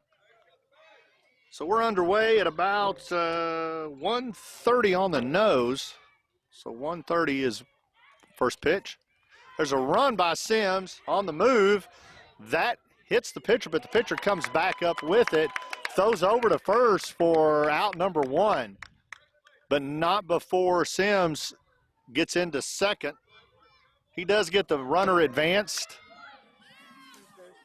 So coming up will be White Murray. On deck will be Jace Gould.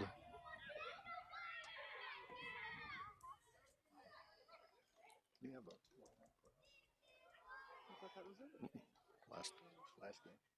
Oh, hey, he took a picture and sent it to us. There's a pitch into White Murray, has him swinging. It's a tip. Second to third steals. Braxton Sims in third.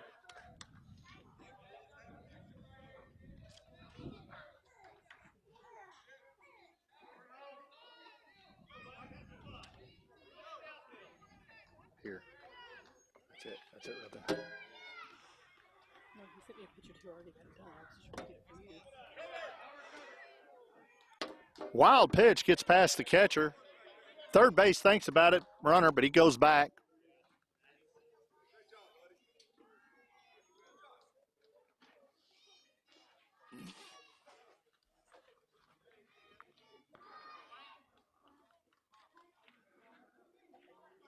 There's a nice pitch. It's high.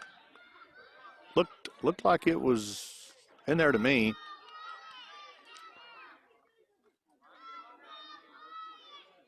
Again, Travis pitching for the War Eagles. There's a high infield hit. The pitcher's under it, calling it, and misses it.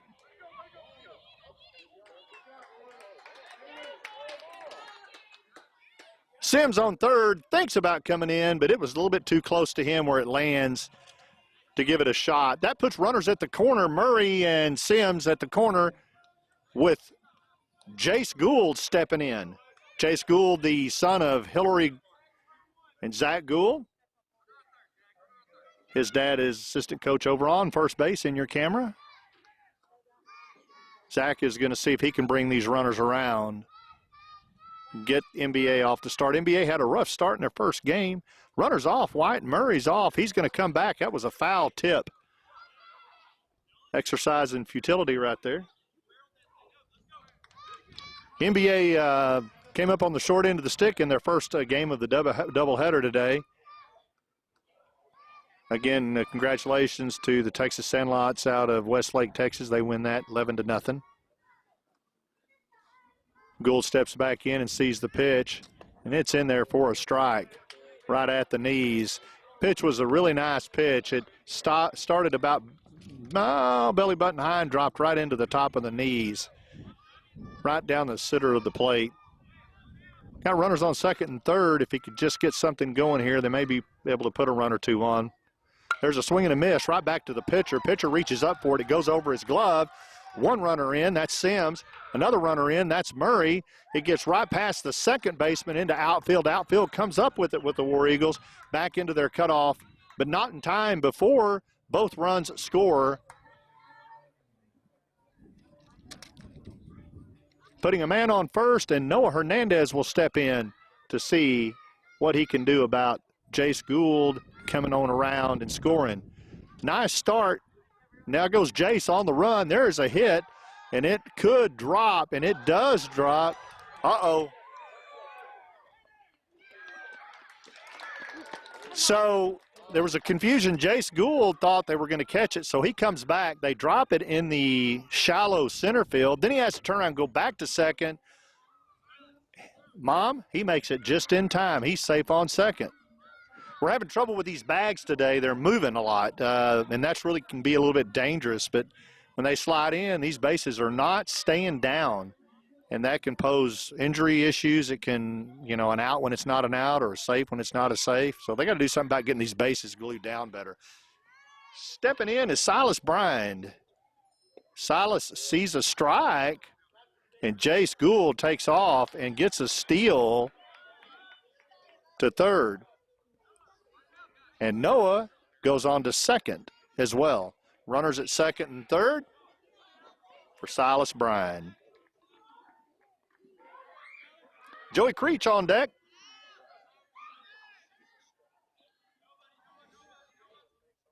Here's the pitch, and that was a check swing back to the first base dugout. Hillary, if I'll go off of video or audio, please text Jess right away or anybody else listening. If you lose video or audio, text Jess and let her know you have her number. Don't give up on us. It takes 2 or 3 minutes to get back sometimes. There's a swing and a hit right up center, right out to outfield. Here comes one run. Another one coming in. There will be a play, but not close. Noah Hernandez, another run. And that is a stand-up double by Silas Bryant. That was smoked about 4 foot off the turf, right past the pitcher on his right side, right past shortstop and right into center field. That was a nice hit. Stepping in now is Joey Creech. Joey Creech is a ball of fire. This boy can hit, he can field, he can throw, he can run like you can't imagine. This boy is greased lightning. There's a ball outside. Silas decides to steal third on it and gets there successfully. So now he's 60 feet away from a score. It'll be fun if we can get Joey Creech on. You'll get to see his running abilities as he is extremely fast, way fast, but he's got a good bat. That's high, but it's down the center of the plate, but definitely about top of the head high.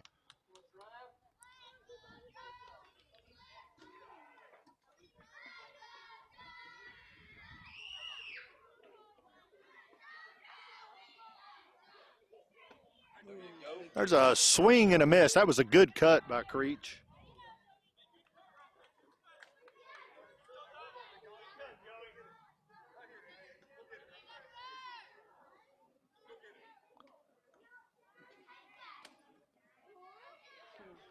2 balls, 1 strike. 1 out.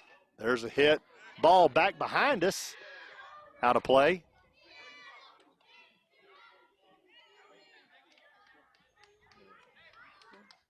Score 4-0 in favor of MBA. Joey Creech steps back in with a 2-2 count. 1 out. Runner on third. First and second empty. They need an occupant. Creech is going to try to solve for that. There's the pitch down low and gets Creech to swing for out number 3. However, the catcher drops the ball as it gets past his Creech's bat, so the catcher had to come up and throw it to first to secure the out, but alas, not in time. As I said, Creech is very fast, and he beats out that throw to first base. That puts runners on first and third. There's a meeting at the mound to try to get these boys calmed down.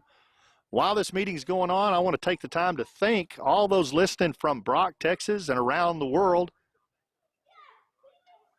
We've had people already today listening from California. I think we had one from, if I'm not mistaken, they said Spain, I believe. I'll check on that and let y'all know. If you like us, please subscribe. Don't just like us, subscribe to us. The subscriptions don't cost you anything, and it helps our numbers. But all those that are listening that got Brock players out here, thanks for listening, tuning in. I'll try to do a good job. We are a NBA-sponsored telecast, but I try to be fair on both sides of the ball. Judd Fortune steps in to bat for NBA. He's got runners on the corners that he's going to try to bring around. Harry Brumley is on deck. Runner Creech is on the move. There's another hit smashed right up the middle. 1 run scores, Bryant. And that's a nice single that advances Creech to, or Creech was already second. He decides to stay, I believe. And that puts Judd on first with our new player out of Midland, Texas. Midland's very own Harry Brumley. This boy loves to hit a ball. He is, again, a runner, one of the prettiest runners you'll ever see in your life. His stride is beautiful. He is a great athlete. This is his first time playing travel ball. He hits one down the right side and out of play. This is his first time to play travel ball in this morning's first game of a doubleheader, and he did spectacular on first base. So he's got butterflies that he's working out, and rightfully so. All these other kids have been playing all year, and he just stepped in as a guest player, and he is, for the first time, trying to figure this out, and he's already got it figured out. Harry's got a nice swing. There goes a runner off of second into third. On the move of the pitcher, Creech decides to just go for it before even the ball starts home. He just sees the pitcher move, and he is as fast as I said, as advertised, and he makes it into third. He's quick. Runners at the corners, Brumley in. Harry Brumley's parents, Stephen Brumley and Betsy Brumley out of Midland, Texas. Go Harry. Harry and John Williamson, another teammate here, play on the same Little League team. They played together for a couple of years. They're both out of Midland. Runners on the move. There's a hit back to the pitcher. Pitcher can't handle it. Hits him right in the stomach. Harry Brumley is, we got a pickle with Judd Fortune, and he is caught trying to get a little too aggressive coming to third. However, a run scores. Brumley's safe on first. Fortune, who was on first, goes to second, tries for third, gets picked off in a pickle. He got in a pickle. Another nice hit up the middle by Brumley. Brumley's on first. Score 6-0. NBA. Brumley on the move. There goes that speed. And he's in there sliding.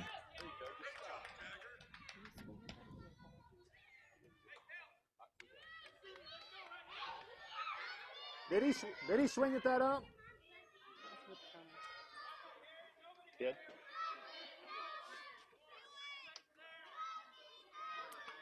Left-hander, Cal Cook, in to bat. There goes there he goes on the move. Harry Brumley on the move to third and successfully steals to third. So Brumley gets on in a single, steals second, steals third. He is playing a game. Cal Cook steps back in. Cal, the son of DeLee Cook and Nathan Cook. His brother Carter, 12-year-old, is over with Nathan in another part of the Metroplex playing 12U. Good luck to y'all, Nathan and Carter. What's the count, Blue? Counts two balls, one strike, two outs. Runner on third. That's outside to Cook.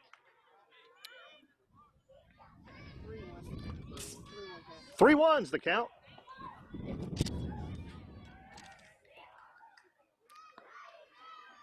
Cal can sit on this one if he wants to, and if it's not close. The pitch is on the outside, and it entices Cal to swing. That brings the count full. There's a first right here. Let me go one. Let's go. Let's end this thing. Come on. Cal Cook steps back in with a full count, and he's got a runner on third that desperately wants to score.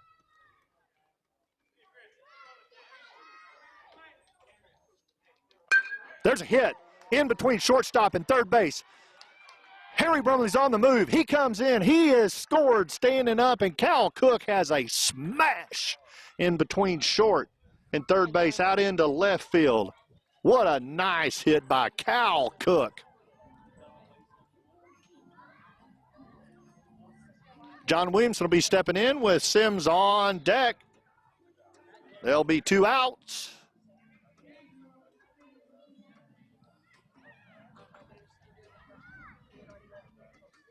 Have fun, John. Get you one. Get in.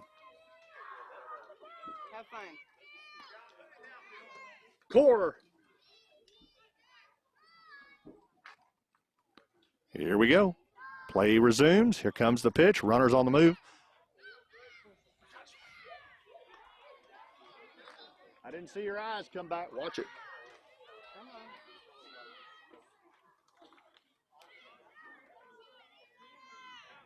Runner on second. Cal Cook still second.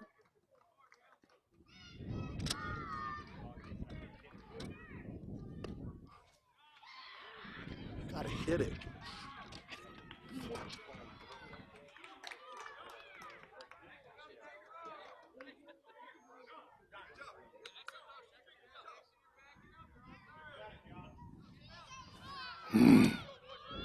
Runner steals to third. Cook's on third, 60 foot away.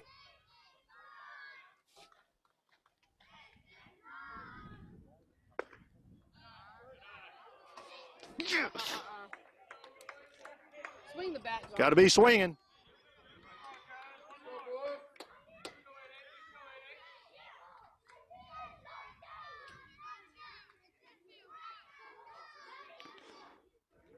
There's a hit. It's a tapper back up and foul. He's going back up towards third, but it dribbled foul. Come on, man. Do it again. Watch the ball hit the bat. Down and through it.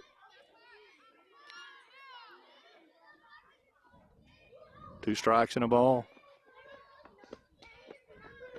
Please hit this one. Struck him out, leaving one run on.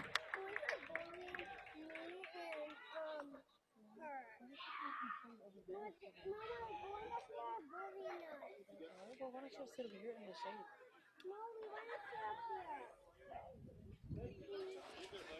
However, right out of the gate, NBA jumps on top of the Brock War Eagles 7-0.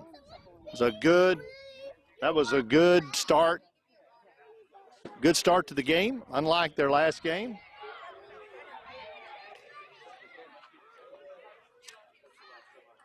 So look who we have coming on the mound. Harry Brumley is going to take over the mound spot and see about pitching a few pitches to these War Eagles. I like it. I like it a lot. Harry's first experience in travel ball, and what do? Put him on first where he masters first. Put him in the box where he hits so good. And now they're going to see if he can pitch. And I know he can. A lot of pressure to put on this young man.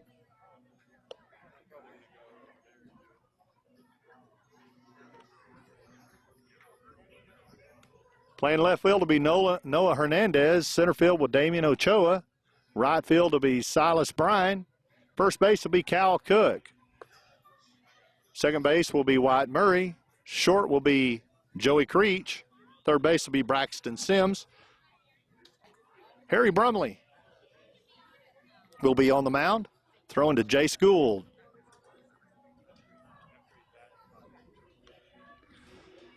So Brock, Texas.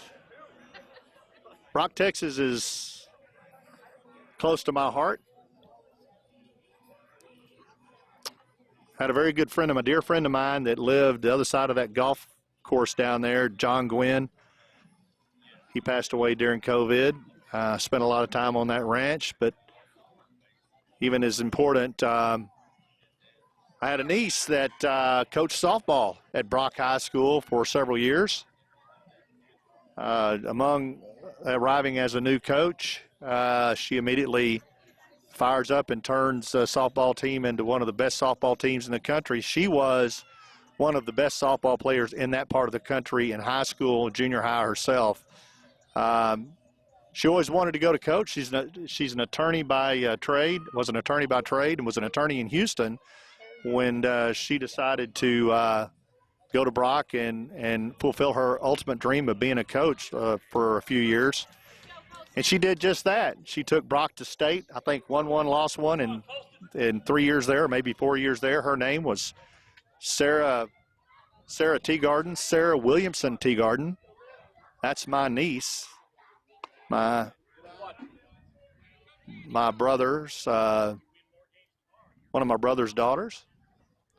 So we got to watch her play a lot of unbelievable baseball in her life, as well as coach. She went on to play at Harvard, was one of the best players, one of the best softball players in Harvard history. Gets a Harvard law degree, comes back, practices law in Houston, then moves over to Brock. Coaches, gets that out of her system. Now I think she's at Country Day teaching now. So Brock's near and dear to my heart. There's some other reasons I'll cover here in a few minutes. Play ahead here, Rick. Play ahead, bud. Hey, you're ahead. Be smart up there. Harry's on the mound. He is behind in the count right now. No, actually, he's not. It's 2 balls and a strike. Well, it's not caught up on Game Changer. So there's a hit down to third. Goes out to outfield. Noah Hernandez is up to the cutoff, and that'll be a single. That'll be a single for Colson.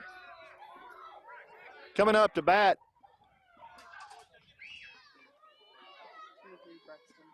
Coming up to bat will be Braxton Worley. Braxton will step in for the War Eagles. He's got a runner on first that he'd like to get around.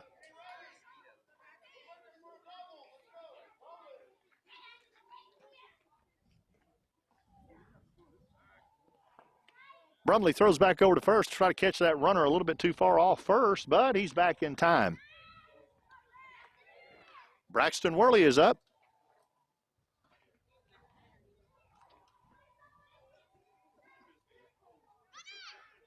Runner's on the move. He's going to get into second. There'll be no play attempted.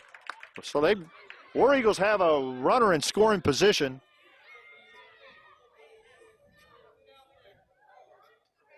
As Worley steps back in. Here's a pitch. That's a nice pitch. That's a foul tip back towards the fence behind him. Boy, I can smell those hamburgers and hot dogs cooking. There's nothing like a good old hamburger or hot dog at the ballpark on a Saturday afternoon. 70, 72 degrees, light breeze, maybe 3 miles an hour. if you're not out here eating a hamburger watching baseball, something's wrong with you. There's a throw back to second, trying to catch second, stealing. If you're in this area, Prosper, Gunner area, get out here and watch some baseball and support these kids, for crying out loud. This is a beautiful facility. We are in Gunner, Texas, north of Dallas, which is north of Prosper, which is north of Salina, right here in the trees. There's a high pitch.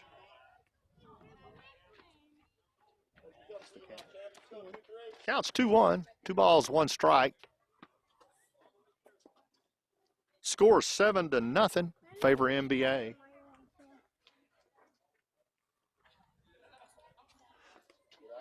That pitch was almost a strike. It was a little bit low. Gets past Gould, catcher. That'll advance the runner on a wild pitch.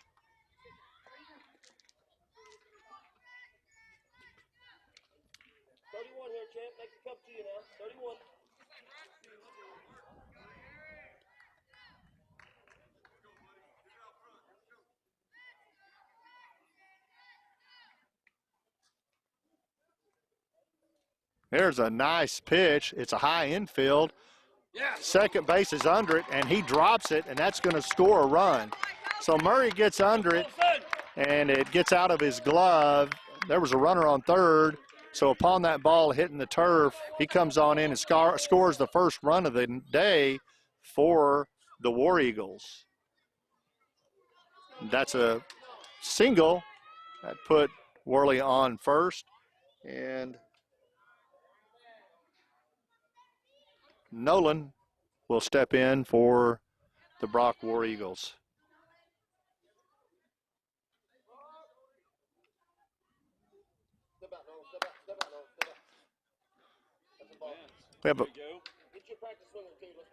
We have a balk. Nolan Aringa is up to bat. 7-1, bottom of the first. Runner on second, scoring position for the War Eagles. What a beautiful setting here in Gunner, Texas. Trees all the way around us. It's a turf field. It's beautiful.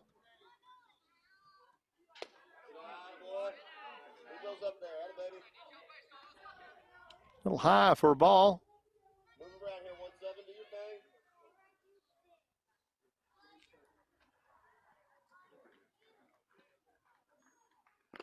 That's in there for a strike. There you go, Harry. That'll even the count at 1-1. It's a little bit high. 2 balls, 1 strike. Y'all will see the net in the camera. There was nothing we could do about that today. They have cloth netting. There is a swing and a miss. Foul tip back towards the netting. Most fields that we play on have metal netting, aluminum or whatever they make it out of, and we're able to put our cameras on there. They're stable. Because of this, we have to put it on a tripod, and you're going to see the net. And I apologize for that, but there's just nothing we could do about it. But hopefully you're seeing good enough that with my commentating, you know what's up. There's a high drive to outfield deep. Center field is under it, and that was at the 185 sign. It couldn't have been any closer. Couldn't have been any closer to going out of the park without going out of the park. Damian Ochoa makes one great play up against the wall to rob him of what would have been probably an end-of-the-park home run, if nothing else. Good job, Damian Ochoa. That is outside, gets away from the catcher, and the runner at second gets into third on that wild throw. Bear Basham is up.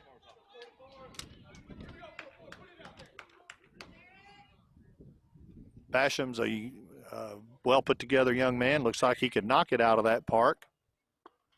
That's in there for a strike.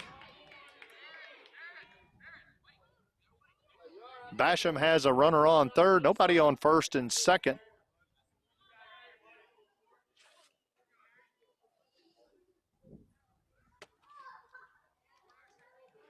There's a swing and a hit, and as I thought, he hammers it. over to Noah Hernandez in third. A run comes in. That's Worley. That'll be an RBI for Basham. Worley will come in and score. Noah Hernandez gets up with it, gets it to his cutoff and back into the pitcher. That was a nice hit. 7-2, favor of NBA with one out.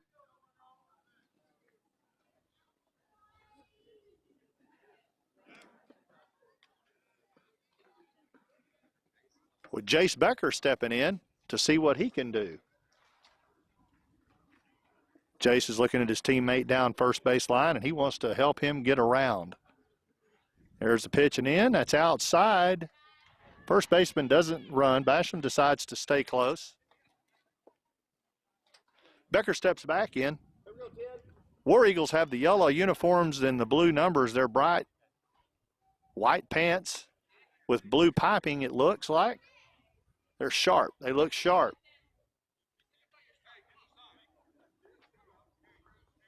Very well dressed, well kept, got their shoes tied. They look like baseball players. Good job to the coaches at Brock. That's how to show, that's pride right there. Looks good. There's a swing and a hit. Back to shortstop. Shortstop, wow. Shortstop Joey Creech turns his glove over as the ball is headed towards the ground on a drive, about 2 inches off the ground in a backhand glove approach. He catches that ball for an out. Oh my goodness, what a defensive play by Joey Creech at shortstop. Runners out, runner stays at hitters out, runner stays at first.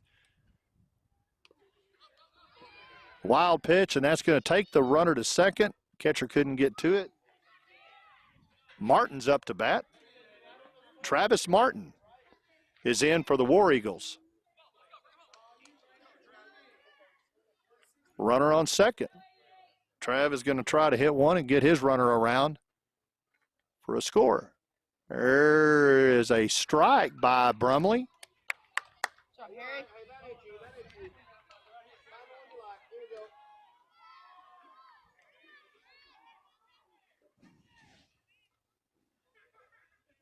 Joey Creech sneaks in over to second. He looks like he might going to be taking a pickoff attempt. Nope.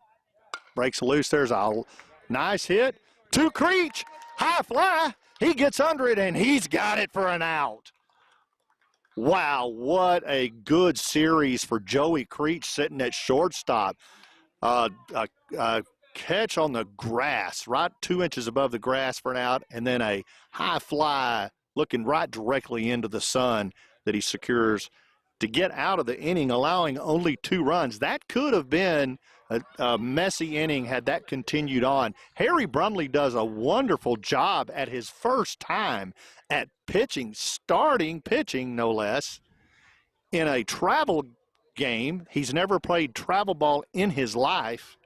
He steps in as a guest, and they don't do anything but throw the pressure to him and put him on the mound to start a game.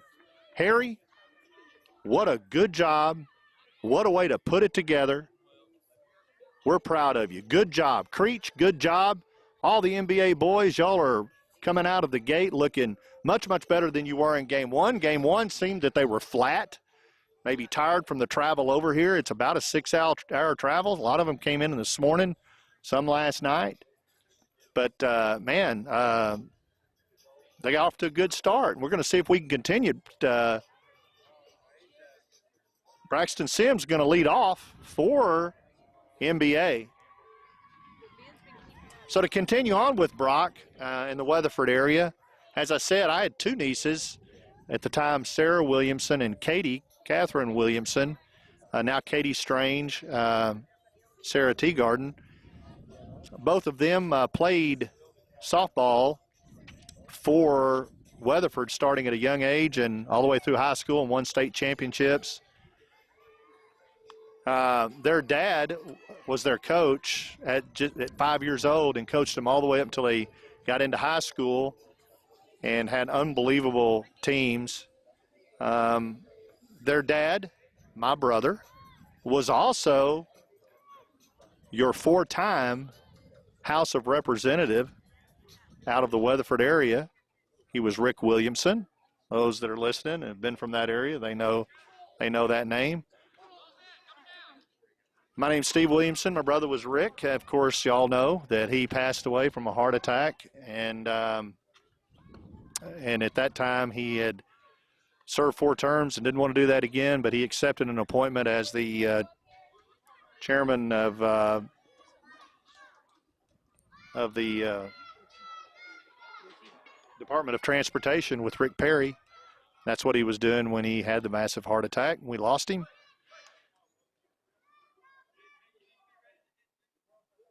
First pitch from Brock. That's smoked by Sims. Over to the shortstop. Shortstop comes up with it. I'm sorry, second base comes up with it nice, and he beats out Sims for out number 1. Damien Ochoa is going to step in for NBA. That was a hard hit ball. Second base did a great job. Second baseman did a great job coming up with that ball. That was hard hit and getting it over to first base for the play.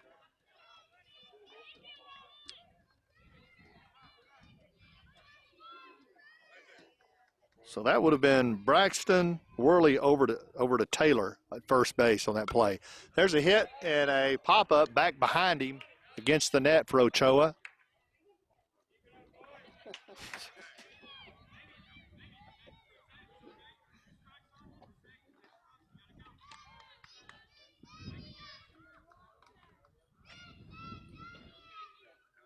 Travis is pitching for the War Eagles. He is being caught by Jagger. Jagger set up on the outside of the plate. That looks like where he's going to be, and sure enough, he throws to the outside. Ochoa just barely gets it off the end of his bat. It's a tip, foul tip. Catcher's doing a really good job. Jagger's doing a really good job at setting up behind the plate to move that ball around. Again, he's set up way outside as if another outside pitch is coming, and it does. And that gets Ochoa swinging. That's very deliberate pitching. That's a very deliberate ball placement by that pitcher, Martin. That catcher was set up with his glove on the outside line, and he's there again, and that's where he wants it, and that's where he's learned that NBA is going to swing at it. And then, again, Murray, who steps in for NBA, is absolutely swinging in the same spots. Now, they're going to stay on that outside setup until they are not successful at it. And that one got away from the pitcher a little bit and came inside, but it made Murray swing nonetheless. So really good job by the pitcher and the catcher. Catcher is, again, set up. If you can see it on your camera, you can see how far to the right he is set up to the outside. And there's that ball to the outside. And it catches the corner for strike number 3. That was a beautifully pitched inning right there. If they continue that, it's going to be hard to hit these boys. Good job, War Eagles, getting out of that inning.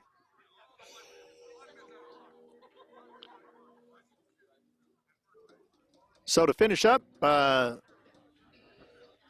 so when my brother decided not to run as y'all's rep for a 5th term, Rick Perry talks him into becoming chairman of the Department of Transportation. That's about the time all of you started getting all that work on the highway there, going through Weatherford when they reworked all of that madness out there by Starbucks and Burger King and where the strip centers came in. It's long about that same time.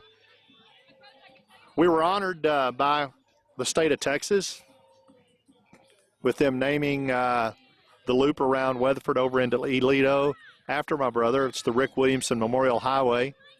My wife and I were very blessed and honored to be able to be a part of christening that and going across the main bridge on I-20 when they first opened it to open that up.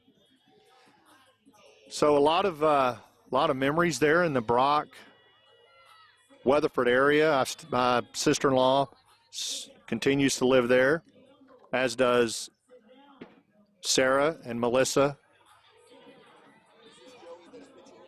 That is Noah, number 2. You've got a good little team out of Brock, it looks like, and they're in this game good. So I look for a good game out of these two teams. Midland Baseball Academy is a true academy out of Midland, Texas. You have travel teams that's all they do. They're travel teams. They get the very best players they can get together. They go win rings and trophies. That's all they're there for. That's what they want to do. An academy's different. The academy is teaching the game of baseball in a holistic approach. They teach all phases and aspects, including the mental and emotional side of baseball. And then in the process, they're building good travel teams. So they think that you start with the concrete, the foundation first, and you build up. Mike Munguia is the president of Midland Baseball Academy out of Midland, Texas. Their home is in the Christensen Field, which is the Midland College and the old Midland Professional Angels Field. Mike Munguia has 10U, 12U, 14U. He boasts about 160 kids in the academy. All of these kids, I think, are playing this weekend in all age groups around the Metroplex. Mike has a program second to none. It literally is a next step for these kids coming out of Little League into what they, probably is best for them to go into an academy and to make that transition into travel ball in I think, which is the right way, not just necessarily skip from Little League to travel ball. Sometimes there's a lag in learning there. So Midland Baseball Academy out of Midland, Texas is their next step, their next logical step of getting these boys on into travel, into high school, D1 and on. We'll talk more about that in a minute. As Sharp for the War Eagles steps in, he's going to be facing new pitcher Noah Hernandez. Brumley's done for the day. Hats off to Brumley. He did a great job on his first outing on the bump, and he leaves with a 7-2. There's a hit back to Joey Creech at short. Joey Creech is up with it. He throws to first. It's a little bit low. Could have been caught, but first baseman couldn't get to it. It gets past him, but it limits it into a run. It didn't get far enough away. It limits the runner to one base. Didn't get far enough away from Cal Cook to let that runner go on. So Sharp gets on first, and McGuire comes into here. Ty, wait a minute. I'm sorry. That was Ty Sharp that's on first. The pitch is in. It's inside. Runner's on the move. Sharp's on the move. Successfully into second on a steal.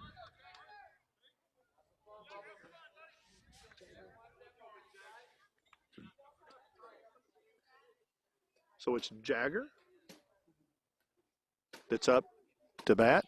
He sees a pitch. It's a strike. It's a high infield pop. Creech is calling for it. Creech loses it in the sun, and at the last minute has to turn away. He doesn't drop many balls at all. That was strictly the sun got in the eyes, and I think, was afraid it was going to catch him on the nose. He turned out of it, and actually he's headed in. It may be more than that. Something is in his eye, it appears as if. That's what happened. He got something in his eye, and they're calling the timeout here, and he went in. No, actually it was a sun because he went in to get his glasses. So went in to get his glasses where he could see. Lost it in the sunlight, so it allows the runner to advance from first to second. That's Sharp, and gets Jagger over on first. So we've got runners at first and second with nobody out. The score is 7-2 at the bottom of the second in favor of MBA. Coming up to bat is going to be Henry.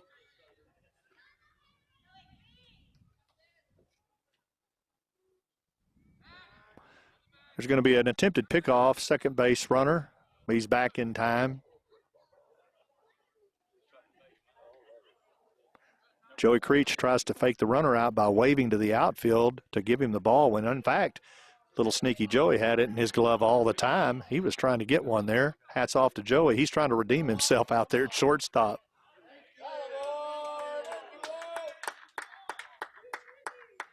Now it's going to be a balk because he held the ball too long, Creech did, and that's going to move the runners to second and third.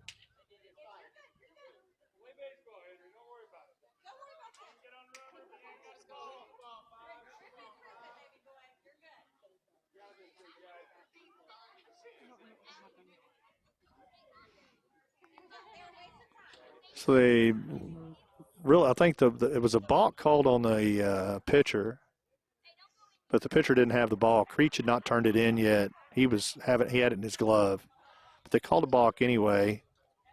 So I'm not sure what the rule reads, but nevertheless, the runners advance second and third for the War Eagles. And Noah's in with there's a swing and a hit back to Joey Creech. Joey's up to first to Nolan, or to Cal Cook. Cal Cook gets the ball nicely, but it wasn't in time. That's going to score a run. 7-3, favor of NBA.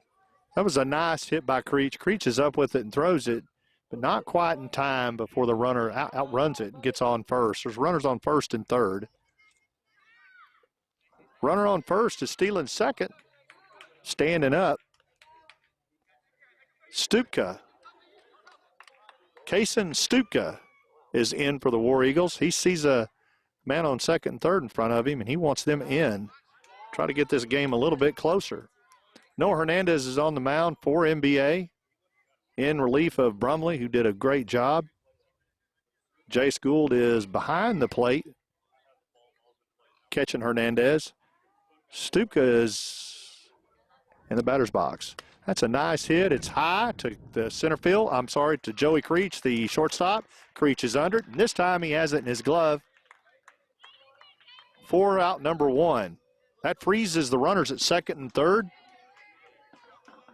That's going to bring in Wilson.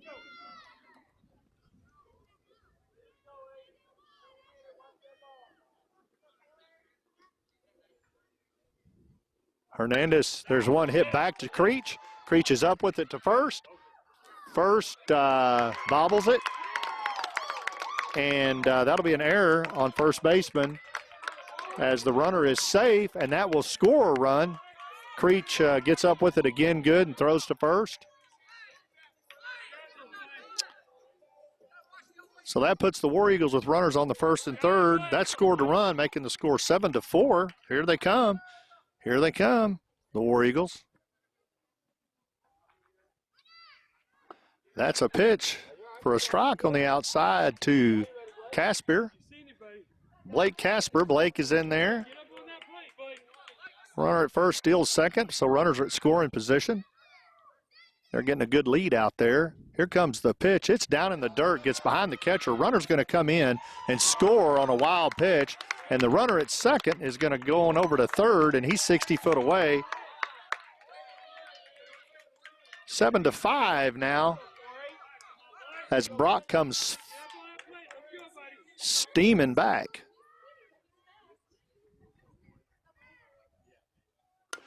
There's a hit back to the pitcher. The pitcher's up with it. He's throwing to first for the out. So that was a hit back to the pitcher.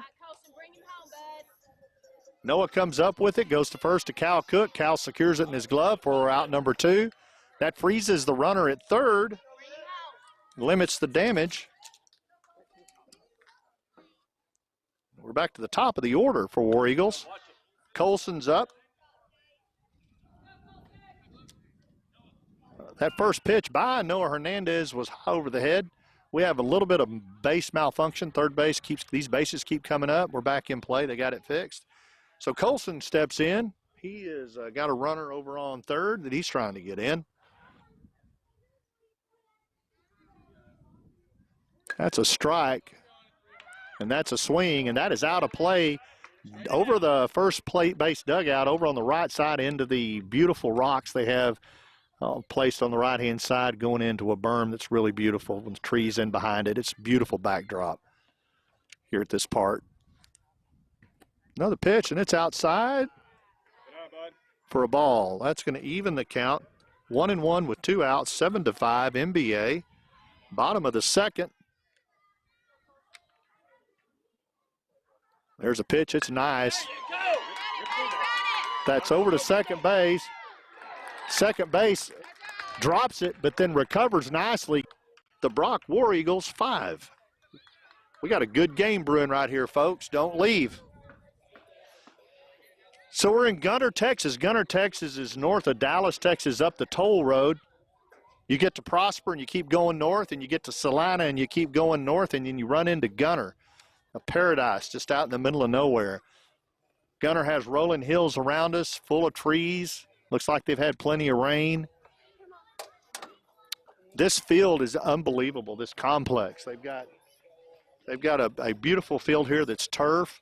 They've got behind us, I wish I could show it to you, a great facility with an outstanding, looks like a restaurant for a concession stand, hamburgers, hot dogs. I mean, they're cooking them back there. And they have 8 or 10 batting cages inside behind the facility for these kids to warm up in, indoor air conditioned. This is at Gunter, Texas, folks, over here on College Hill Park. It's beautiful. I might be able to turn the camera around where you can get a view of this. I'll try. Let me see.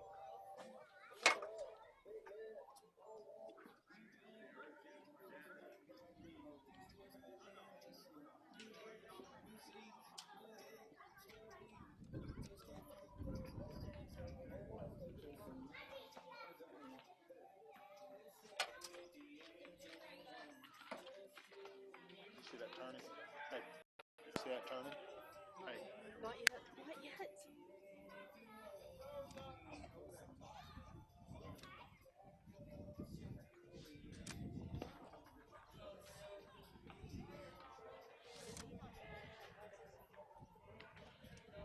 There's your Brock Eagle fans right there.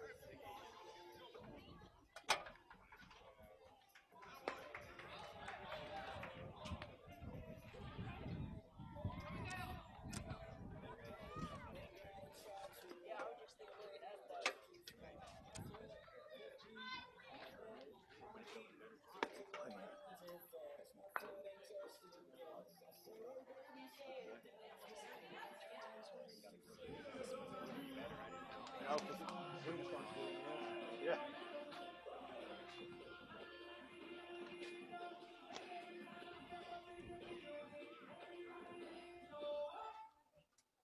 We're back in play. Jace Gould steps in for NBA. He'll be the first batter of the inning. Catcher again sets up on the outside. And it continues to work. Yep.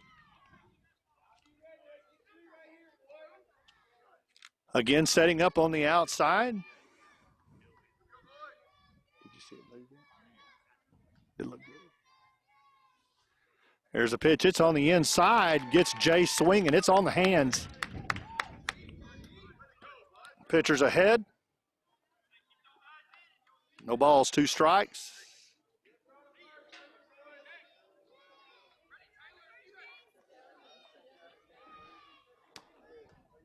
Here's the pitch. That's in there and struck him out.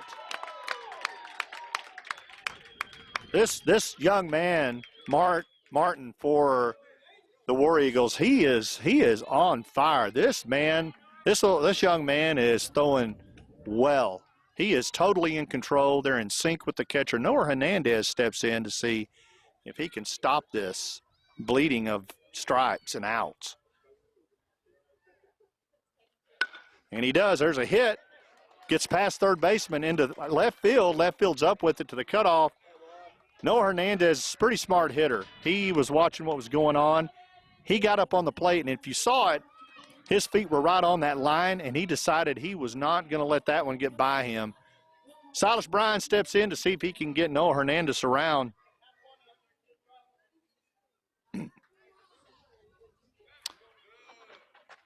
Pitch back to first baseman, trying to catch that runner at first, stealing.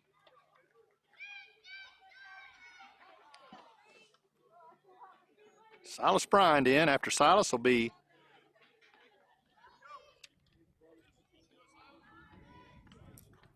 Kyle Cook and then Harry Brumley, followed by John Williamson if we get that far. Got a runner. And he's safe at second.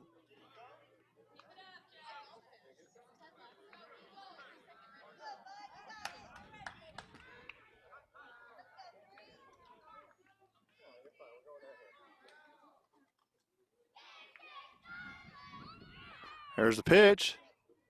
That's low. Runner advances. Noah Hernandez over to third. Noah's now stoled second, stoled third. He's 60 feet away from trying to get another run on the board as Silas Bryan steps in and Joey Creech is on deck.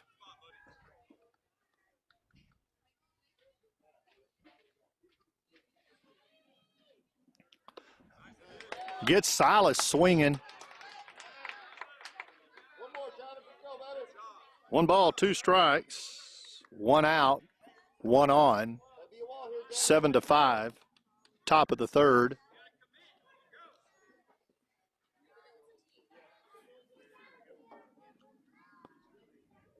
Ball inside. That'll even the count. 2-2.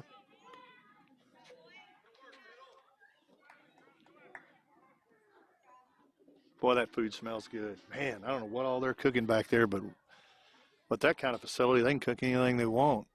And it smells good, seriously. That's a swing and a miss for out number 2. Joey Creech is going to step in.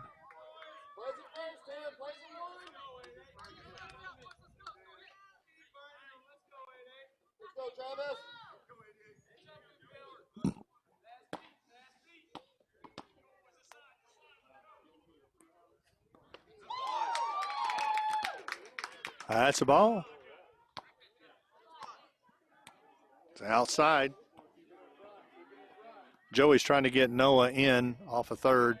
Try to get a run here, squeeze one out. Joey scoots up a little bit. Outside.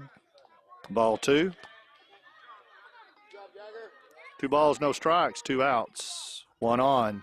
Creech in the batter's box. Martin on the bump for the War Eagles.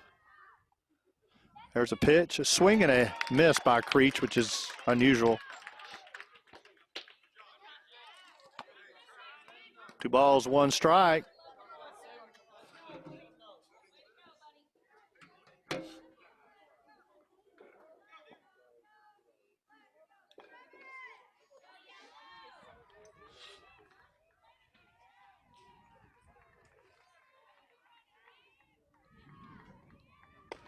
Swing and a miss.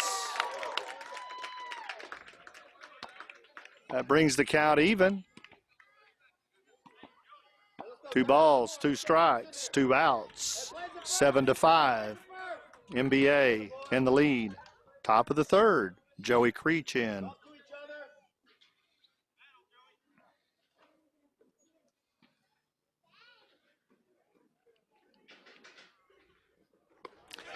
Gets him swinging for the third out of the inning, and that'll be it. Again, a good job by Martin, the pitcher, to control his pitches, put him where he wants to put them.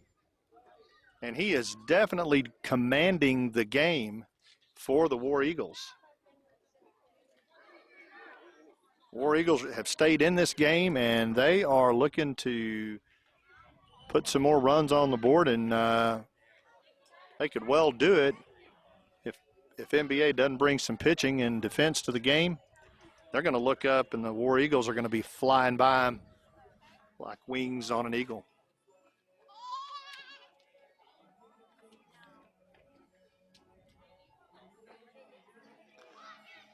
Weatherford, Texas. Another, we do trivia a lot of times.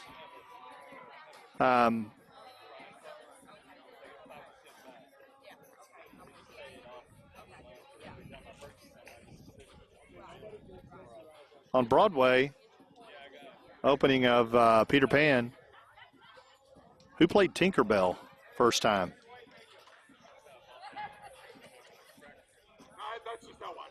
Answer to that's Mary Martin. Mary Martin was a product of Weatherford, Texas. Mary Martin married an attorney that later had a practice in both Fort Worth and Weatherford, but they were Weatherford folks. That attorney represented a fellow that was many, many years ago. This was like 70 years ago, or maybe somewhere plus or minus. Mary Martin's husband, the attorney, he represented a guy accused of murder. Guy didn't have enough money, but he had a lot of land, but he didn't have enough money to pay Martin's husband. Martin's husband wins the case. In payment, he gave him a substantial amount of land there in that Weatherford Brock area. Martin and her husband later go on to have a son, and that son became one of the most loved and hated characters of all time. He was one of the most loved and hated characters of all time.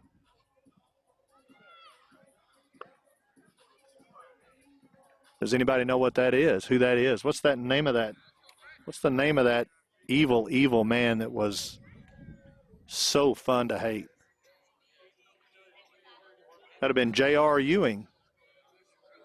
Larry Hagman. Weatherford, Texas. Underway. Noah Hernandez back on the mound pitching to Worley. Worley steps in for the War Eagles and sees that first pitch as a strike. That's correct. Larry Hagman, the son of Mary Martin. The son of, there's a high fly ball in between right and center field. Worley continues to run, and he's in on second for a double. Good hit, deep out between right, center, and left. Right field and center field. So he's in scoring position for Uranga.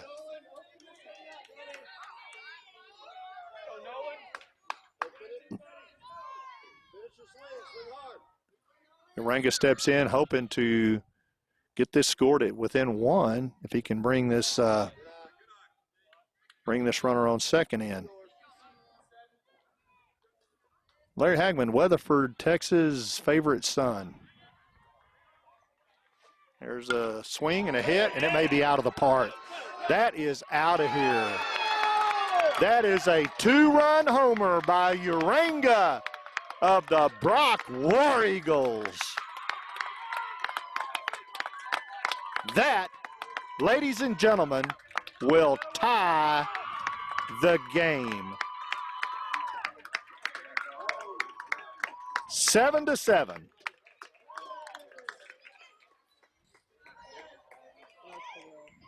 That wasn't even in question when it was hit that it was going to go out. I saw it as soon as it was hit.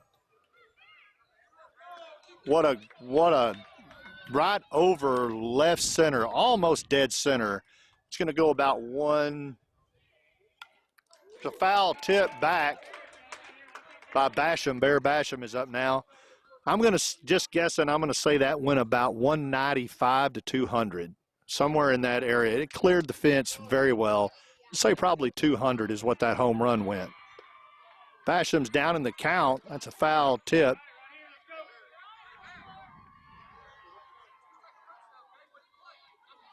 They're out there trying to find that ball, and I'm telling you, it's every bit of 200 that he hit that ball. It's a good job by that young man right there. A first home run of the day for any team. Swing and a miss by Basham. It's a tip, so they're going to have to throw down to first to secure it. First baseman has it for the out. Harry Brumley playing first base.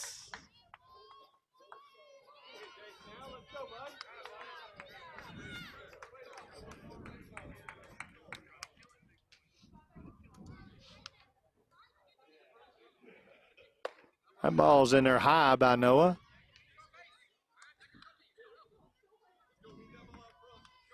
Becker up to bat.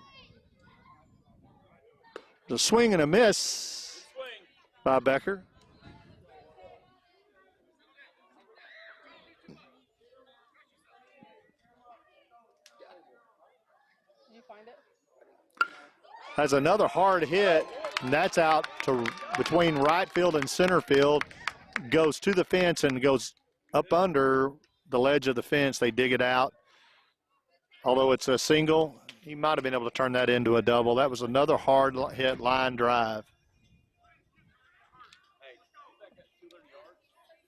So the first baseman for the War Eagles, the first base coach for the War Eagles, is upset about something going on.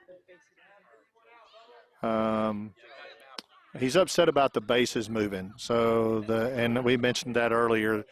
And he is upset because he said one of these players is going to get hurt bad because of that. And, of course, the umpires, I don't think they can do much about it.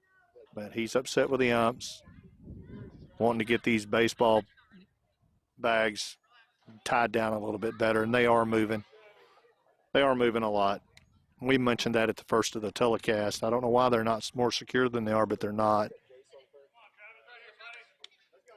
Got Williamson out in left field. You got Ochoa in center. You got Fortune in right field. Runner on the move on to second. Got Harry Brumley on first. Wyatt Murray on second. Joey Creech on short. Braxton Sims at third. And it's coming back to Braxton. He's up with it. He's over to first for the out.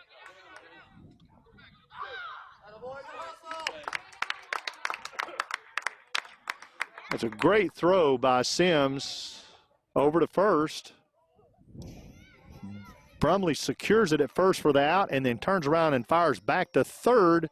And I'm telling you, by half a step did that runner at third outrun that throw. Brumley with a strong, strong arm back over to third.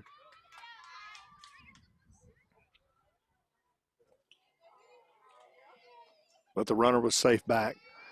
There's a hit, foul side, third base foul tip.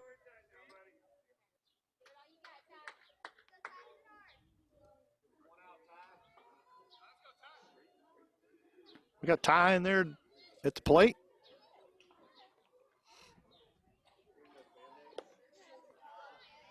A good stop by Jace Gould. It was outside. Ty Sharp is in. The game's tied now, 7-7. 1 ball, 1 strike, 2 outs. There's a swing and a hit out to. Yes! Ladies and gentlemen, that was a play of the day. That ball was smashed up the center. Joey Creech runs over. I'm telling you, he had to hook him. He barely gets the ball in the glove, and on the run, he unloads to first. And Brumley stretches out and snags that for the out. Oh, my goodness, that may be the play of the day. Other than the home run, that may be the defensive play of the day. Offensive play of the day is the home run. The defensive play of the day so far was a line drive 2 inches off the ground, Creech up over to first to Brumley for the final out, because that was going to represent the go-ahead run right there, had that not been an out. That was well played, boys.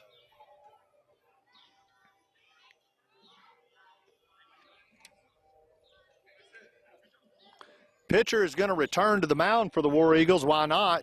They hadn't been able to unlock the code on him yet. This young man is pitching a great game today.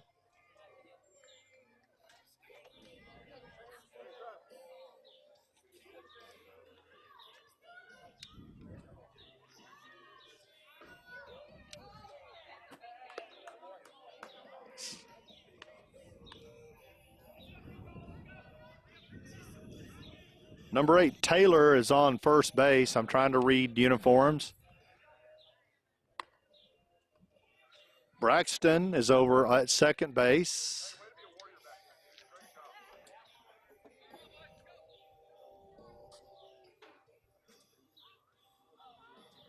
Trying to pick these other numbers up for you. Barrett, uniform 44, is over on third.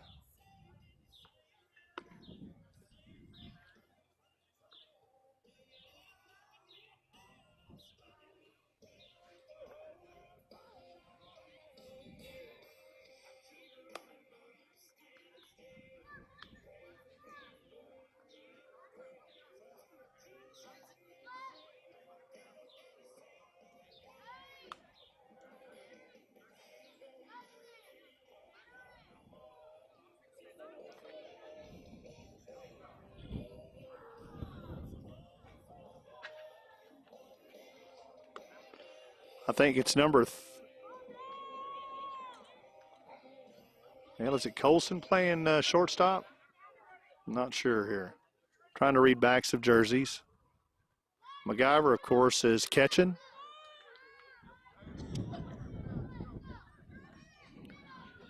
Up to bat is Judd Fortune, followed by Harry Brumley. Will be on deck.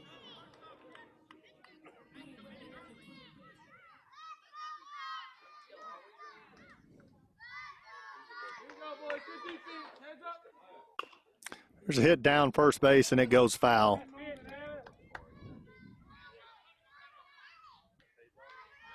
Martin's still the pitcher, pitching to MacGyver. McGuire.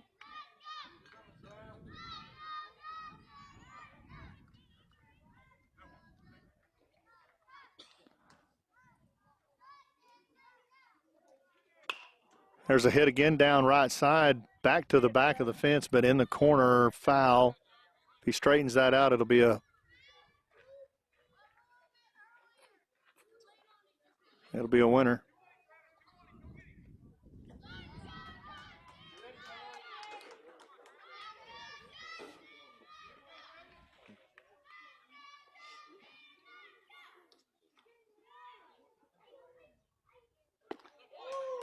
Ball's outside.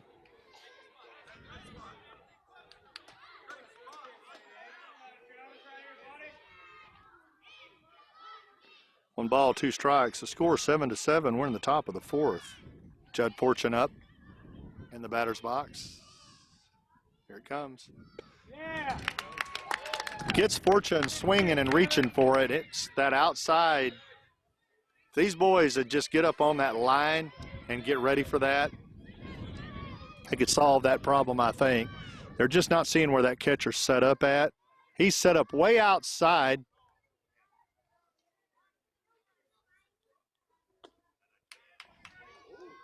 It's in there low for a ball.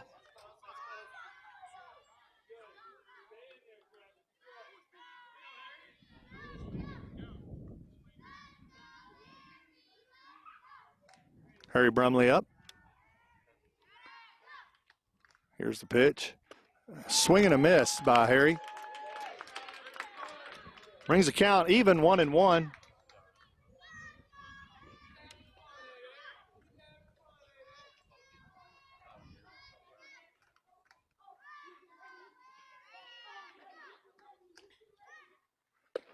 It's in there for a strike.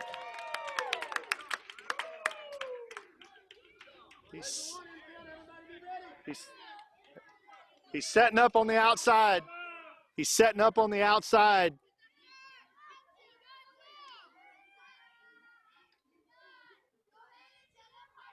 One ball, two strikes. It's low, but outside. Ball two, strike two.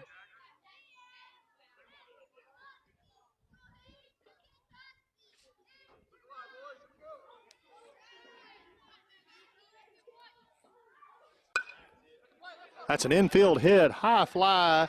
Oh, it drops.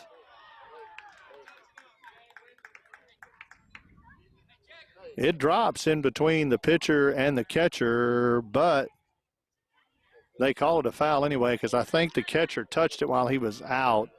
The ball was in. I'm not sure how that. Nevertheless, that's a foul tip, foul.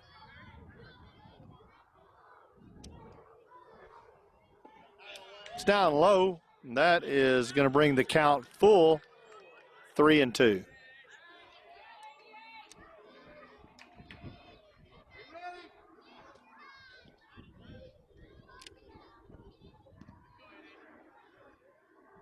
Payoff pitch. Harry Brumley continues to battle. It's still full count.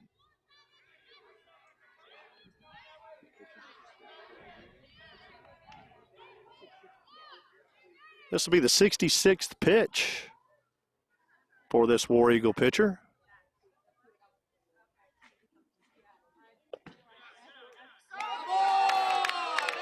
It's a nice pitch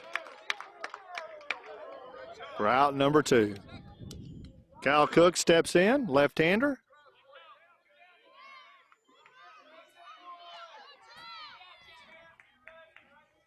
Plays a 1 here, boys.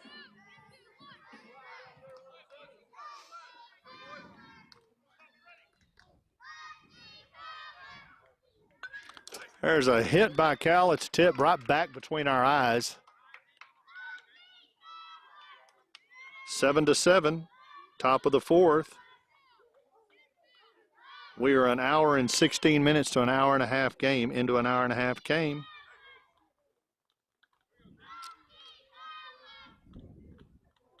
Cal Cook's behind in the count. He's got a strike against him. Another swing and a miss, down, back, foul on our left side.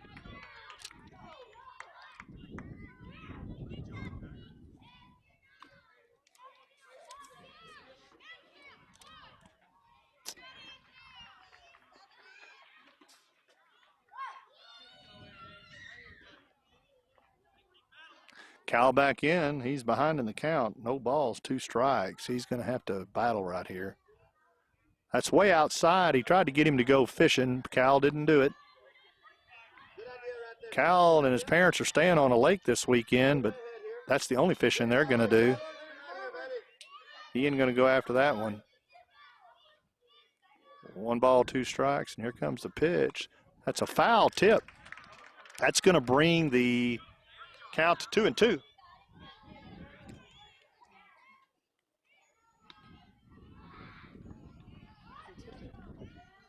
It's foul tip, so that's correction 1 and 2.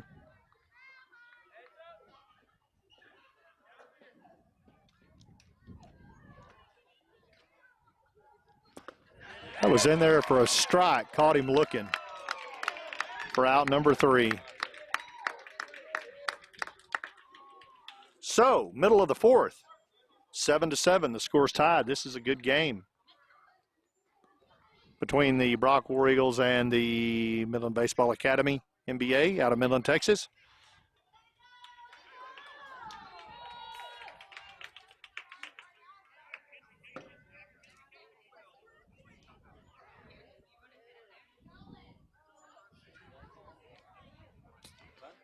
Today, the NBA 14U team is playing up in Lubbock. LRM currently beating them 6-1.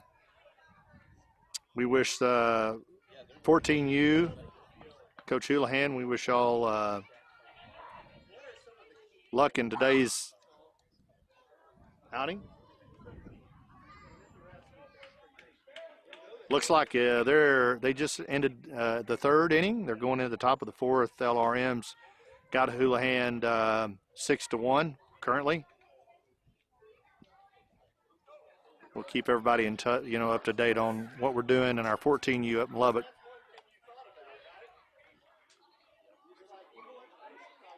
So these games are timed. It's an hour and a half game. At the end of the hour and a half, you finish your inning. Whoever has the best score wins, of course. So that's where he's going to be now. Let's go. It's not having fun at all. Like, it's just too much of a job.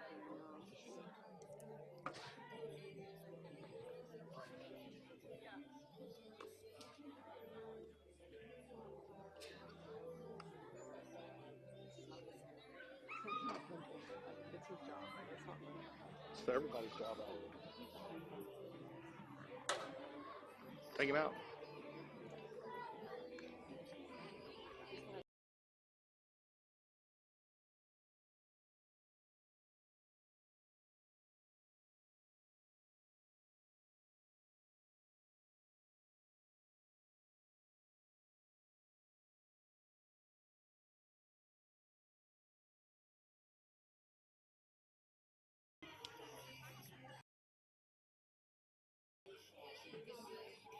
So these games are an hour and a half, and I believe we're an hour and 20 minutes into this second game.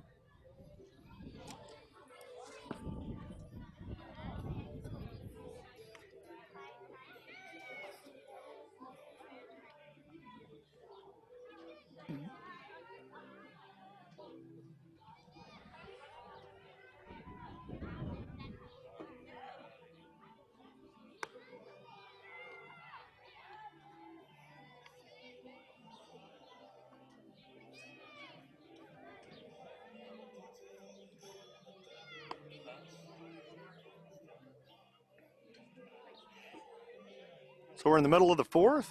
I suspect if the War Eagles can score here and this goes another 10 minutes, they'll probably win this game. About the only way it differs is if there's a 1-2-3 inning right here, turn it over where you can get them back. There's a play to Joey Creech, shortstop's up to it. Over to first base, Brumley for out number one. That's the first out that we needed to make this happen.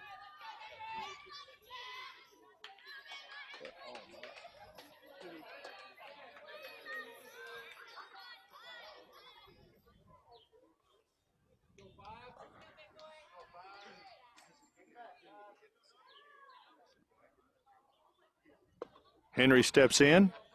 He sees a strike. Henry Dobbs for the Brock War Eagles steps in. Try to get this going. This game's tied 7-7. Middle of the fourth.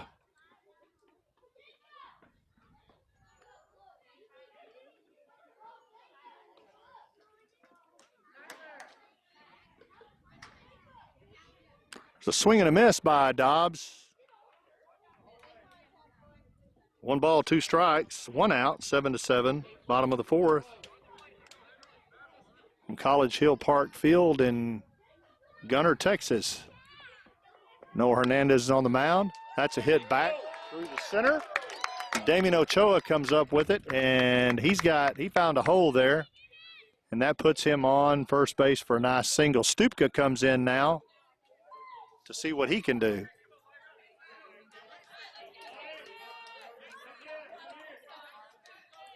Stupka's uniform number 21.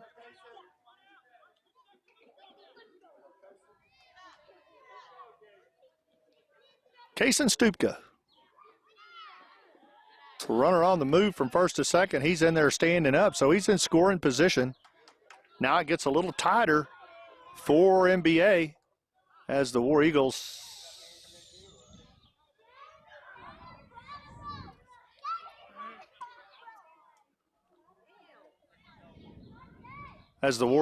have a runner in scoring position. We have 7 minutes before the hour-and-a-half time limit runs. Stay there. War Eagles managed to get a run in here and then carry this game about 8 more minutes. They'll win this game. In the converse, NBA has to hold them to no runs here. So they got to play some ball. It's in there for a strike. That'll even the count 1-1.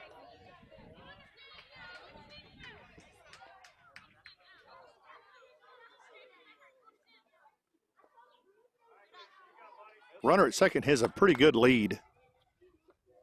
Back to second now. He's out there a pretty good distance. He wants to come on around. Stupka's still in here. There's a swing and a hit.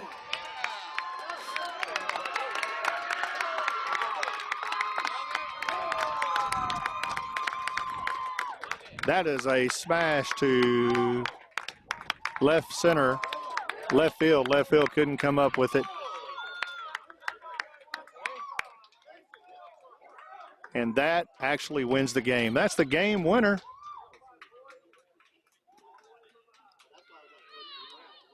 Left fielder couldn't get to it.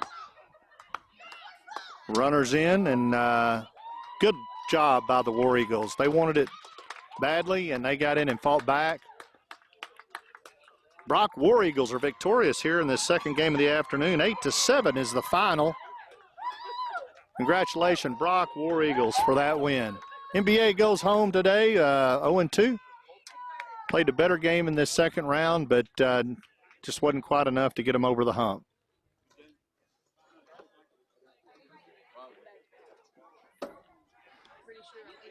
So we're going to be back to play again. We don't know where tomorrow. NBA will be back to play. Watch that game changer and come back and join us. We will have it televised.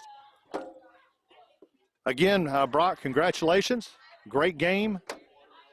We wish you luck on into the tournament. Final score 8-7, Brock War Eagles. with that, we wish you all a good afternoon. Safe travels back home or wherever you're going.